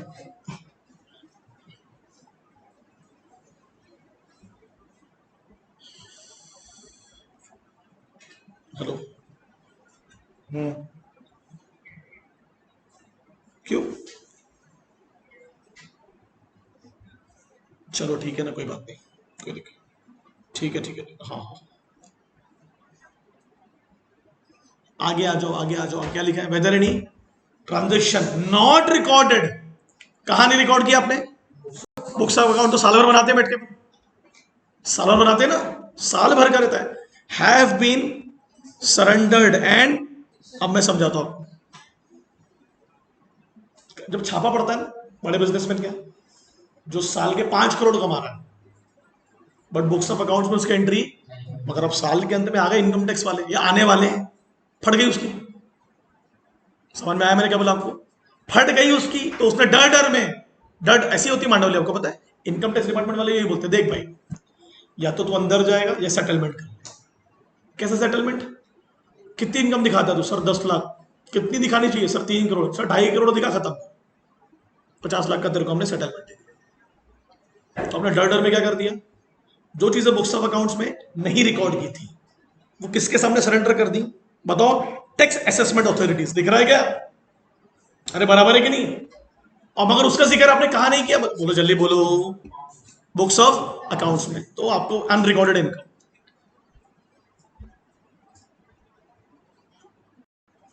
Has surrender और disclose as income during the tax assessment. बहुत होता है ना सर, सरेंडर वर्ड क्यों है पता है आपको? आप करना नहीं चाहते थे, क्योंकि आप पर प्रेशर बना या सरकार के ऐसे कानून आ गए कि आपको मजबूर में वो इनकम दिखानी पड़ी। तो आपकी इनकम इतनी दिख रही है और बुक्स ऑफ अकाउंट में उससे रिलेटेड कोई एंट्रीज क्यों नहीं है भाई? चोरी किया होगा आपने कुछ ना कुछ, डेफिनेटली। बहुत होता है ना इंडिया में, मैक्सिमम ऐसे ही होता है। जितने भी बड़े बड़े बिजनेसमैन जो करोड़ों रुपए की चोरी करते हैं, तो इनकम टैक्स वालों को ये चीज बोलते हैं, इतना दिखा तो तेरे को हम अंदर नहीं डालेंगे। और कितना फाइन लगता है? डबल लगता है, ट्रिपल लगता है, लेकिन जितना आपने चोरी किया उसको इंटू 2x 3x कर देते हो। नेक्स्ट क्या है? अभी तक कंपनी ने लोन दिया था ना, अभी तक अपन ने क्या पढ़े? कंपनी ने लोन और एडवांस अभी लिया है, अभी लिया है। क्या हेडिंग है? हेडिंग क्या देखो ना, company has defaulted in repayment of loan, heading यही है ना भाई।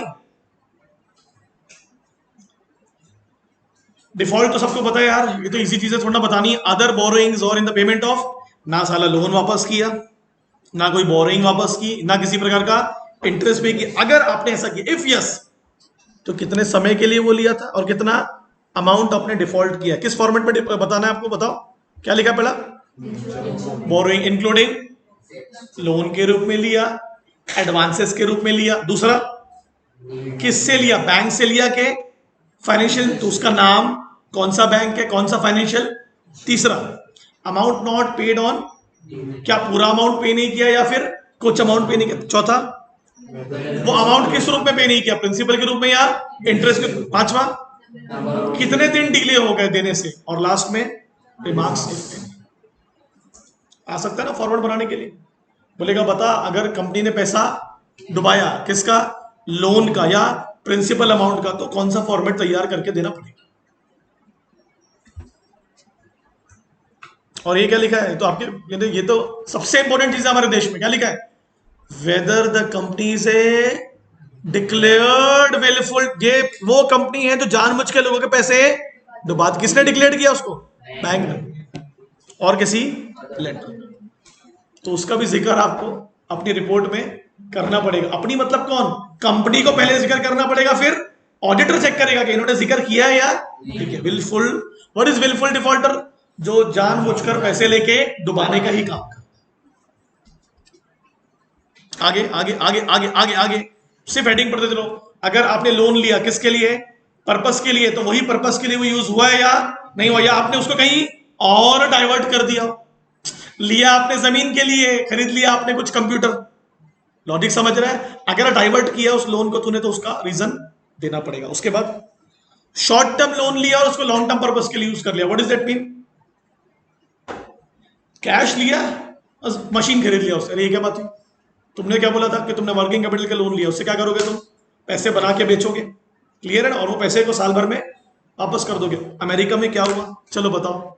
अभी जो एक हफ्ता पहले जो इतना बड़ा स्टॉक मार्केट जो क्रैश हुआ, पढ़ा क्या आपने? क्या किया वहां के बैंकों ने, आपको पता है? बताओ मैं आपको बैंकों ने क्या किया। वहां के बैंक की सबसे बड़ी गलती कोई, फेडरल रिजर्व, वहां का आरबीआई। सोचो जितने भी शॉर्ट टर्म डिपॉजिट थे उनके पास जमा, उसको लॉन्ग टर्म लोन दे दिया। What is that mean? अगर तौसीफ अहमद ने यूएस पे जाके 2 साल के लिए पैसे जमा किए एफडी के रूप में, उसके 4 साल का लोन दे दिया, तो 2 साल बाद तो मैं खड़े हो जाऊंगा बैंक के सामने और आपको पैसे कब मिलने वाले? तो बैंक तो डूबेंगे ना। समझा क्या मैंने क्या बोला? बैंक ने क्या किया? जो लोगों के शॉर्ट टर्म डिपॉजिट थे उसके लोन कैसे दे दिया? लॉन्ग टर्म में। तो लोग तो खड़े हो जाएंगे ना टाइम पीरियड में आके, पैसा कहां दूसरे हो गया।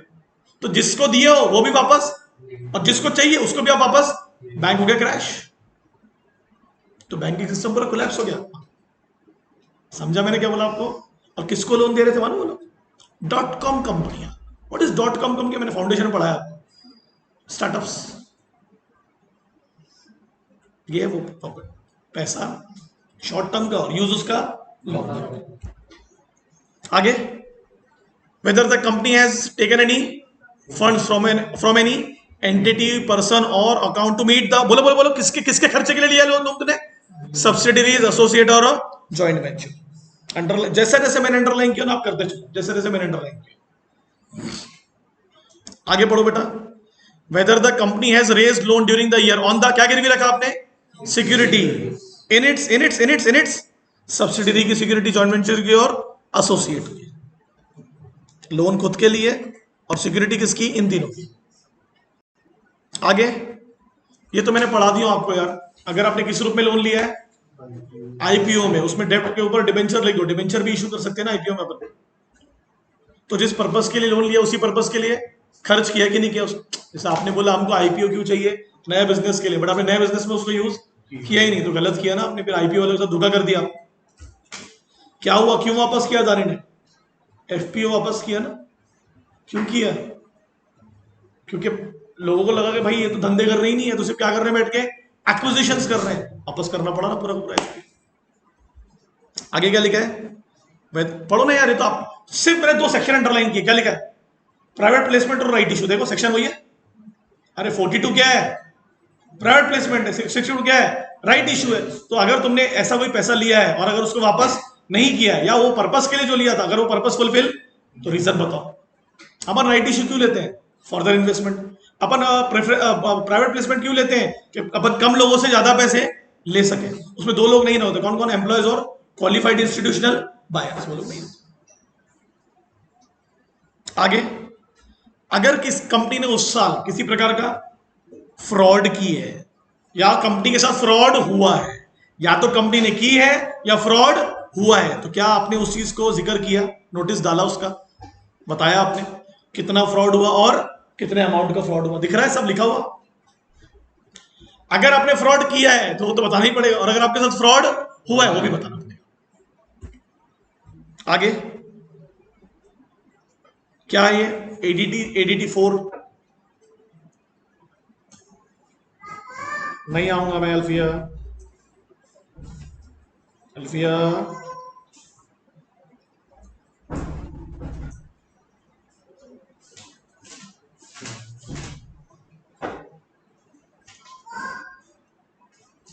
हाँ आ रहा हूं।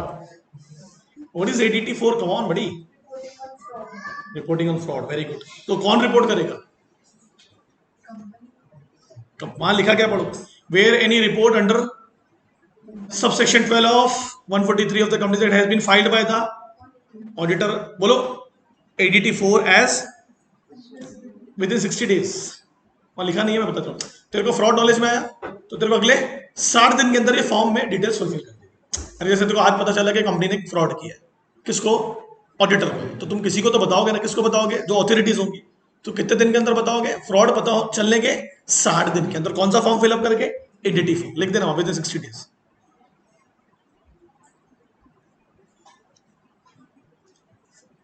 ठीक है, लिख लेने का है सारांश। अरे अगर फ्रॉड आप 2 साल बाद बता रहे हो, 1 साल बाद बता रहे हो, फ्रॉड कहां से हुआ फिर भाई? लॉ क्या बोल रहा है, अगर फ्रॉड इतना ही जरूरी था, सुनो पूरी बात, फ्रॉड इतना ही खतरनाक था तो तुमने बताने में इतनी देर क्यों कर दी ना? तो तुमको जिस दिन पता चलेगा उसके 60 दिन के अंदर आपको एडीटी 4 में पूरा डिटेल्स के साथ फिलअप कर देंगे। किसको दे देना है, सेंट्रल को। आगे पढ़ो क्या लिखा, whether the auditor has considered, कौन होते विसल ब्लोअर, जो आके शिकायत करते आपके पास कि कुछ गलत हो। जो शिकायत करता होता है ना, अपन ने पढ़ा है एलएलपी में, विसल ब्लोअर समझ, हाँ कॉर्पोरेट विल में भी पढ़ा, if any received during the year. तो विसल ब्लोअर का मतलब क्या लिखेंगे आप, कंप्लेंट बाय द इनसाइडर और आउटसाइडर। कंपनी के अंदर लोग भी कंप्लेंट कर सकते हैं और कंपनी के बाहर, विसल ब्लोअर। रुक जा यार एक सेकंड, सुबह उठ के क्यों नहीं हो रहा सुबह, क्या करती लड़का,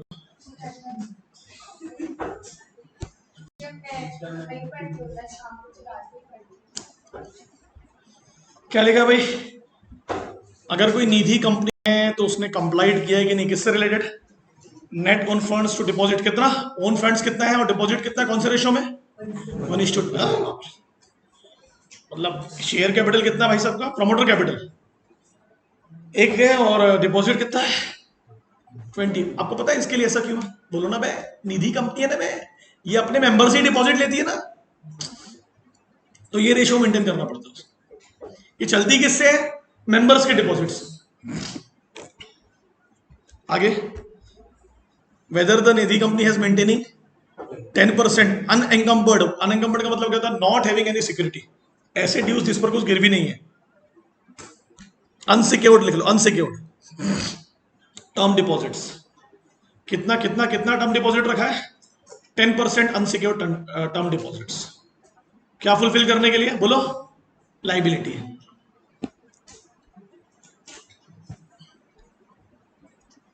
आगे बढ़ो। और where there has been any in payment of interest on deposit, ना आपने इंटरेस्ट पे किया ना रिपेमेंट किया, तो इसकी डिटेल भी आपको डालनी पड़ेगी।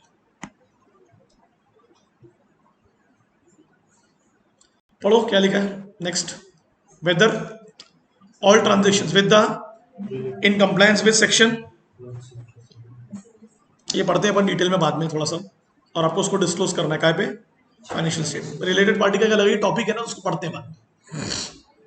आगे पढ़ो क्या लिखा है, चलो पढ़ो क्या, चलिए पहला point, weather the company has an, अगर है क्या इंटरनल ऑडिट सिस्टम, ठीक है, तो बताओ उसका साइज और नेचर। तो उन्हें कम्युनिकेट किया होगा ना साइज और नेचर ऑफ द बिजनेस, तो किसके हिसाब से बनाना है आपको internal audit system? Size and nature of the business. फिर reports of internal auditor for the period under audit were considered by, अगर किसी स्टैट्यूटरी ऑडिटर ने सोचा कि क्या मैं इस साल उस कंपनी पर जाके रिपोर्ट तैयार करूं, तो आपको किसकी रिपोर्ट देनी पड़ेगी? इंटरनल ऑडिटर की रिपोर्ट।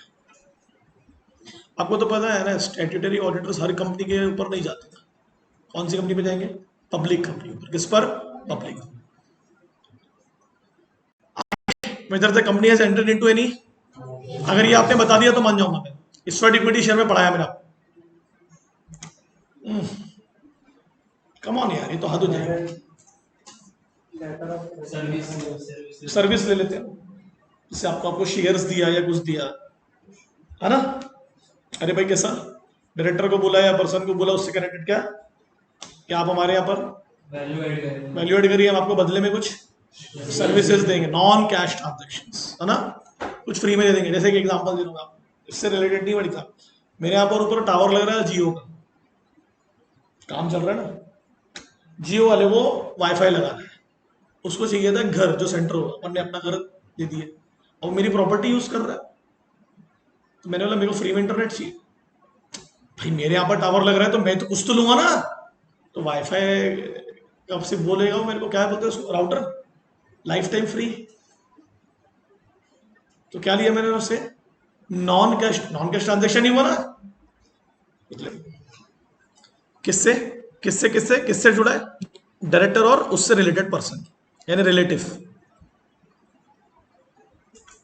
ये पढ़ते चलो फटाफट। Whether the company is required to be registered under 45(1)(a) of the Reserve Bank, अगर वो कंपनी लोन का काम कर रही है या बैंकिंग से रिलेटेड काम कर रही है तो आरबीआई के अंदर रजिस्टर्ड करना पड़ेगा। Whether the company has conducted any non banking और housing transactions without a valid certificate of registration from the RBI, अगर आपने हाउसिंग लोन दिया और अगर आरबीआई से अब तक आपने सर्टिफिकेट नहीं लिया तो आपको बताना पड़ेगा। या आप एनबीएफसी की तरह काम कर रहे हो तो आरबीआई से बिना पूछे नहीं कर सकते। Weather the company is a, underline कर लो, सिर्फ और सिर्फ कंपनी का ये काम है क्या? इन्वेस्टमेंट। क्या करना है? इन्वेस्टमेंट। तो क्या आप उस रेगुलेशंस को फॉलो कर रहे हैं? किसके रेगुलेशन? आरबीआई।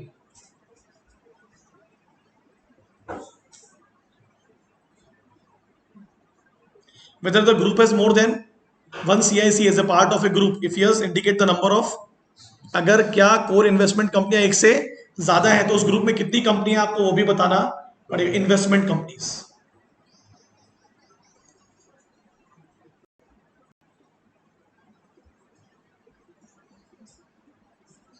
अब तुम या तो अनरजिस्टर्ड कोर इन्वेस्टमेंट कंपनी हो या एग्जेम्प्टेड हो, तुमको रूल्स फॉलो करने पड़ेंगे। लिखा है तुम एग्जेम्प्टेड अनरजिस्टर्ड सीआईसी हो, आपको क्राइटेरिया को फुलफिल करना पड़ेगा। कौन सा क्राइटेरिया?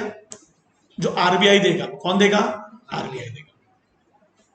ये पढ़ो आगे क्लास के लिए। वेदर द कंपनी हैज, पढ़ो पढ़ो पढ़ो जल्दी पढ़ो, क्या लिखा है? अगर तुमको पिछले साल किसी प्रकार के कैश लॉसेस होते हैं तो कितना हुआ? बता भाई कितना हुआ, बोलो ना बेटा। कैश लॉस का मतलब जो पैसा आपको मिलने वाला था नहीं मिला। Cash transactions, cash basis, accrual basis होता है, तो कुछ कैशेस आपको मिलने वाले थे, जैसे कि अकाउंट रिसिप्ट नहीं मिले और आपको पैसे डूब गए। ये सबसे तगड़ा पॉइंट है। क्या लिखा है मालूम? पढ़ना, क्योंकि अभी रिसेंटली हुआ है। क्या लिखा है? अगर किसी प्रकार का रेजिग्नेशन हुआ है, किसके द्वारा? अरे बाप रे, तो तुमको बताना पड़ेगा क्यों और काय को। तो क्या ऑडिटर ने, बोलो, auditor has taken into consideration, किस वजह से, और क्या किसी प्रकार के ऑब्जेक्शन या कंसर्न किसने इशू किए थे? जाने से पहले उन्होंने कुछ तो बताया होगा ना, तो कौन बताएगा? ये कंपनी बताएगी ना, अरे वो चले तो गए बट उन्होंने ये ऑब्जेक्शन और कंसर्न किए थे। क्या ऑब्जेक्शन हो सकते हैं उनके? आपकी रेवेन्यू रिकग्निशन मेथड्स को वो अप्रूवल नहीं दे रहे होंगे, आपके आज जो डायरेक्टर्स अपॉइंट हो रहे होंगे उसको लेके उनकी वैलिडिटी नहीं होगी, आप जो बिजनेस को डाइवर्सिफाई कर रहे हो उसको लेके उनका अप्रूवल नहीं होगा, बहुत सारी चीज हो सकती है।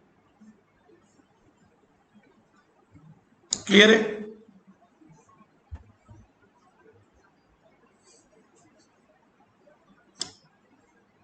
चलो पढ़ो, ये पॉइंट बड़ा है मगर पढ़ने खत्म हो जाएगा, finish on the basis of ageing and expected dates of, जब पैसा आपको मिलने वाला है किसका? फाइनेंशियल एसेट्स का। बाजू में लिख लो shares, debentures, mutual funds, future, future आने वाली डेट, या एक्चुअल भी लिख सकती है, तो actual, actual and expected dates of realisation, actual और एक्सपेक्टेड डेट्स ऑफ रियलाइजेशन। इस सेम पॉइंट का मतलब मैंने तेरे को पुराने चैप्टर में पढ़ाया था bank audit.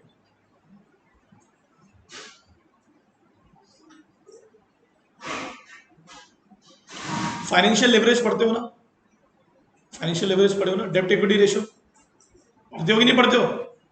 Trading on equity पढ़ते हो ना? उसी से रिलेटेड बोल रहा है। पेमेंट ऑफ फाइनेंशियल लाइबिलिटी, अगर कोई पैसा आपको देना है शेयर के रूप में, डिवेंचर के रूप में, किसी और अदर इंफॉर्मेशन कहां जोड़ना पड़ेगा आपको? और ऑडिटर का नॉलेज में आना चाहिए क्या? बोर्ड ऑफ डायरेक्टर मैनेजमेंट के plan, whether auditor is of the opinion that, बोलो क्या लिखा है? No material uncertainty exist as date on the audit report, तो company is capable of fulfilling its liability existing at the date of balance sheet. और अगर वो liability fall भी हो गई तो within a period of 1 year, अगले साल तो दे ही देगी, अभी नहीं दी तो अगले साल। कौन सी कंपनी की बात हो रही है? जल्दी देखो, जिनका पैसा उनको मिलने ही वाला है। कब मिलने वाला है? इस साल या आने वाले साल। तुम्हारे बिल रिसीवेबल जितने तगड़े होंगे तुम पैसे नहीं डुबा कर लोगे, तुमको जितना आसानी से पैसा मिल जाएगा तुम उतना आसानी से दे दो, ये ध्यान रखना। ओके? तुम बिल पेबल कहां से पे करते हो? बिल रिसीवेबल से ही करोगे ना, तो तुम्हारा रिसीवेबल्स जितने सर्टेन होंगे उतनी तुम्हारी बिल पेबल की भी सर्टेनिटी बढ़ती है। आगे बढ़ो। अगर 1 साल बोल रहा है, 1 साल के बाद भी तुम दे सकते हो, due within a period of 1 year, दे देगा। ऐसा हिंदी में लिख लो, नहीं तो ऑडिटर को लिखो, ऑडिटर को भरोसा है, ऑडिटर को भरोसा है कंपनी अगर फाइनेंशियल रेशियो मेंटेन करती है, फाइनेंशियल रेशियो मेंटेन करती है, मतलब ऐसे ही ऐसी ही चीजों पे पैसे लिए हैं जो मिलने वाले उनको मेंटेन करती है, तो जिस दिन डेट ड्यू होगी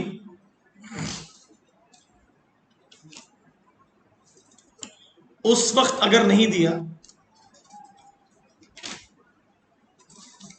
उस वक्त अगर नहीं दिया तो अगले 1 साल में दे ही देगा।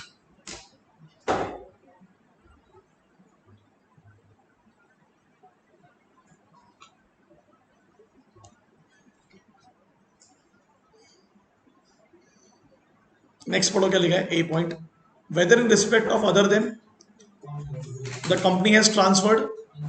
अब बोलना मत कि CSR वाला पढ़ाया नहीं था, वो ये याद है, ऑनगोइंग प्रोजेक्ट 3 साल तक चलता है, याद आ रहा है क्या CSR का? तो अगर आपने वो अमाउंट बच गया ना, पैसा आपका जितना आपने सोचा था अमाउंट रखा, तो अगर बच गया तो कहाँ डाल देना पड़ता है आपको? शेड्यूल 8 में 7 में याद है कुछ क्या थी? बहुत सारी ऐसी एक्टिविटीज होती है जो सरकार आपको बताती है खर्च का, जैसे PM रिलीफ फंड। अरे पढ़ेंगे नहीं पढ़ेगा, CSR कमेटी की जिम्मेदारी कितने महीने के अंदर डाल देना है? साल खत्म होने के 6 महीने के अंदर। पढ़े अपने 135 आया, unspent amount transfer to the schedule 7। और आगे आगे आगे, whether any amount remaining unspent regarding the ongoing, अच्छा वही लिखा है, स्पेशल अकाउंट में डाल देना। लास्ट पढ़ो, खत्म करो बात को। Where there have been any qualified remarks है या फिर एडवर्स रिमार्क्स है, किसके द्वारा, किसमें, कारों में, कारों की रिपोर्ट में, इंक्लूडिंग एफएस में तो दे ही रहा हूं मैं, साथ साथ में सीएफएस से रिलेटेड भी है। इफ यस, अगर तुमको लगता है कि भाई मेरे को कंपनी पर भरोसा नहीं है, किस चीज से रिलेटेड, पूरा रिपीट कर रहा हूं मैं, आप देखना मत। पहला क्या पढ़े, पैराग्राफ 3 में सबसे पहले क्या पढ़े थे, फिक्स एसेट्स, सबसे पहले क्या पढ़े उसमें, एडिकेसी, दूसरा क्या पढ़े जल्दी बोलो, वेरी गुड, तीसरा टाइटल डीड्स, और कुछ था, रिवैल्यूएशन, और कुछ था, बेनामी प्रॉपर्टी के ट्रांजैक्शन। भाई याद करो यार, भाई ऐसा मत करो। फिर इन्वेंट्रीज थी कि नहीं थी, और कुछ,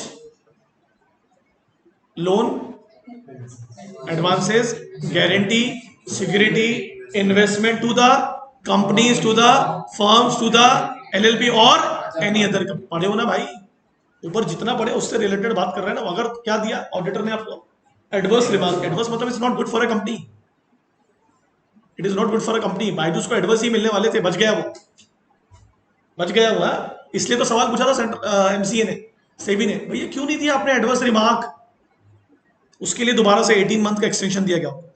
तो डिटेल्स दो कंपनी के बारे में, और पैराग्राफ नंबर जो भी ऊपर जितने भी पैराग्राफ पढ़े ना अपन ने, पैराग्राफ 3 में जो भी डिटेल पढ़ी उससे रिलेटेड आपको बताना पड़ेगा, सब डिटेल देनी पड़ेगी, क्वालिफिकेशन और एडवर्स रिमार्क। ये पैराग्राफ 4 क्लियर है, छोटा सा 2 पॉइंट है, ये इंपॉर्टेंट है बहुत। ये जो टॉपिक ये वाला फाइनेंशियल रेशियो उससे नहीं रिलेटेड।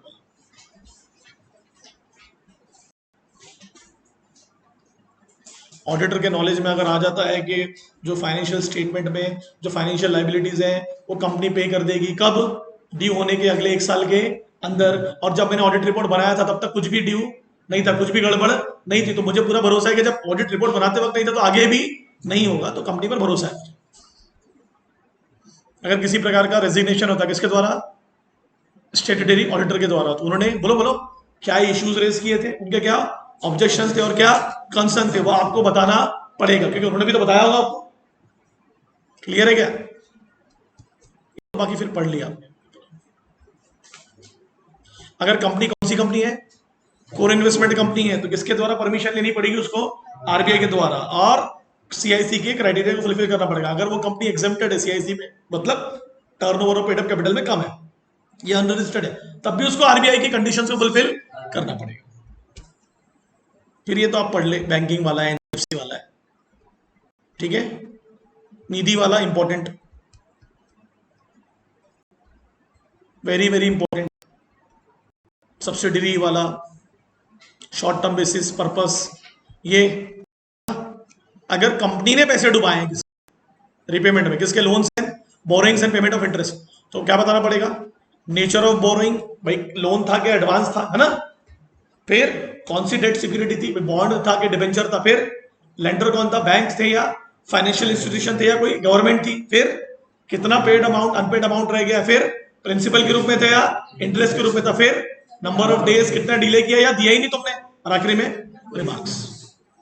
और अगर आप विलफुल डिफॉल्टर है तो किसने डिक्लेयर किया आपको, बैंक ने, फाइनेंशियल इंस्टीट्यूशन ने और अदर लेंडर। जिस पर्पस के लिए लोन लिया कहीं डाइवर्ट तो नहीं कर दिया, शॉर्ट टर्म के लिए लोन लिया कहीं लॉन्ग टर्म के लिए यूज तो नहीं कर दिया, लोन लिया किसको फुलफिल करने के लिए, किसको ऑब्लिगेशन के लिए, सब्सिडरी, एसोसिएट और जॉइंट वेंचर। लोन लिया जल्दी बोलो किसकी सिक्योरिटी को गिरवी रखकर, सब्सिडरी, जॉइंट वेंचर और एसोसिएट को लेकर, ठीक है। मेरे को तो नहीं लगा डिफिकल्ट करो, आगे ना, कैसे नहीं आएंगे, तुमको सिर्फ ये समझना है क्या क्या डुबाने पर क्या क्या होगा, डेज याद रखना है अपने को। कुछ जगहों पर दिन की बात हो रही है, हर जगह नहीं हो रही है। एक ऐड करवा दिया 60 डे वाला पॉइंट, ठीक है, जहां जहां दिन दिख रहे हो वहां ध्यान दे दो, ज्यादा उसमें और माता बच्ची करने की जरूरत नहीं है। ओवरड्यू वाला एक प्रोसेस है, वो याद रखना है, कितने दिन पे ओवरड्यू माना जाएगा और नहीं माना जाएगा। ये तो लिखा दिया ना मैंने पूरा आपको, ये अमाउंट याद रख लो। वर्किंग कैपिटल कितना लिया आपने, 5 करोड़ या 5 करोड़ से ज्यादा, किससे, बैंक्स और फाइनेंस, क्या गिरवी रखकर, करंट एसेट्स। तो क्या फाइल करने पड़ेंगे आपको, उसको क्वार्टरली रिटर्न और क्वार्टरली स्टेटमेंट, किसको, अथॉरिटीज को। तो किया है कि नहीं किया, बता भाई, और इसकी डिटेल क्या होनी चाहिए, बुक्स ऑफ अकाउंट्स में, क्योंकि एफएस में तो दिख रही है, यहां है तो मतलब वहां भी होगी। क्लियर है ना? ये सब परसेंट याद रखो, वो लिखा दिया मैंने आपको अलग से चार्ट के ऊपर। ओके, निपटा लो भाई, निपटा लो, खत्म कर लो, आज ही खत्म कर लेना इसको पढ़ के। कैसे याद नहीं होगा? ऐसे कैसे याद नहीं होगा? कुछ नहीं करना है भाई, आधा घंटा सुकून से बैठ के समझना है क्या बोल रहा है, आधे घंटे में हो जाएगा। काहे को इतना हुआ बनाना है उसको? बिल्कुल डिफिकल्ट, मेरे हिसाब से तो डिफिकल्ट नहीं। जो मेरे को एज ए टीचर लगा डिफिकल्ट, रिस्क असेसमेंट, वो difficult chapter. It has to be very, बड़ा आराम से समझना पड़ता है उसको। बोल रहा क्या है? ना जॉइंट ऑडिट डिफिकल्ट है, ना ब्रांच ऑडिट डिफिकल्ट है, कुछ भी नहीं है भाई डिफिकल्ट इसमें चैप्टर में। मेरे को लगता है इसको हुआ इसलिए बना दिया गया है just to add on, because इस पे क्वेश्चन बहुत आते हैं। सर कारो बढ़ा दो, कारो बढ़ा दो, या कारो, तो वो रिलेटेड ऐसा है कि क्योंकि वो एक टॉपिक है और एक टॉपिक काफी बड़ा है। बड़ा है ना टॉपिक, बड़ा है, तो डिफिकल्ट नहीं है बिल्कुल। है क्या मालूम है, क्या अपन क्या पढ़ना है? सर ऐसी चीजें जो कंपनी को डिस्क्लोज करनी थी उन्होंने अगर, तो मेरे को करना पड़ेगा। अगर की होगी तो अच्छा वाला रिमार्क दूंगा, नहीं की होगी तो क्या करना पड़ेगा? एडवर्स देना। सिंपल है ना? क्लियर है कि नहीं क्लियर है? और अगर मैंने अच्छा वाला रिमार्क दिया है तो मुझे उसके कारण बताने पड़ेंगे। क्या में पैराग्राफ 4 में डालना पड़ेगा सबसे। देना है क्या? देने की बात कर रहा है क्या? अच्छा हाँ, रीजंस देने पड़ेंगे, रिमार्क दिए तो। अगर आपने पैराग्राफ 3 में अनफेवरेबल और तो auditor report shell also state the basic, हाँ ठीक है। अगर वो अनेबल हो जाता है, अगर वो नहीं बता पाता है तो क्यों नहीं? तो वहां एक 9 लिखो, एक लिखो, if auditor is not able to give, if auditor is not able to give reasons, if auditor is not able to give reasons regarding qualified remarks,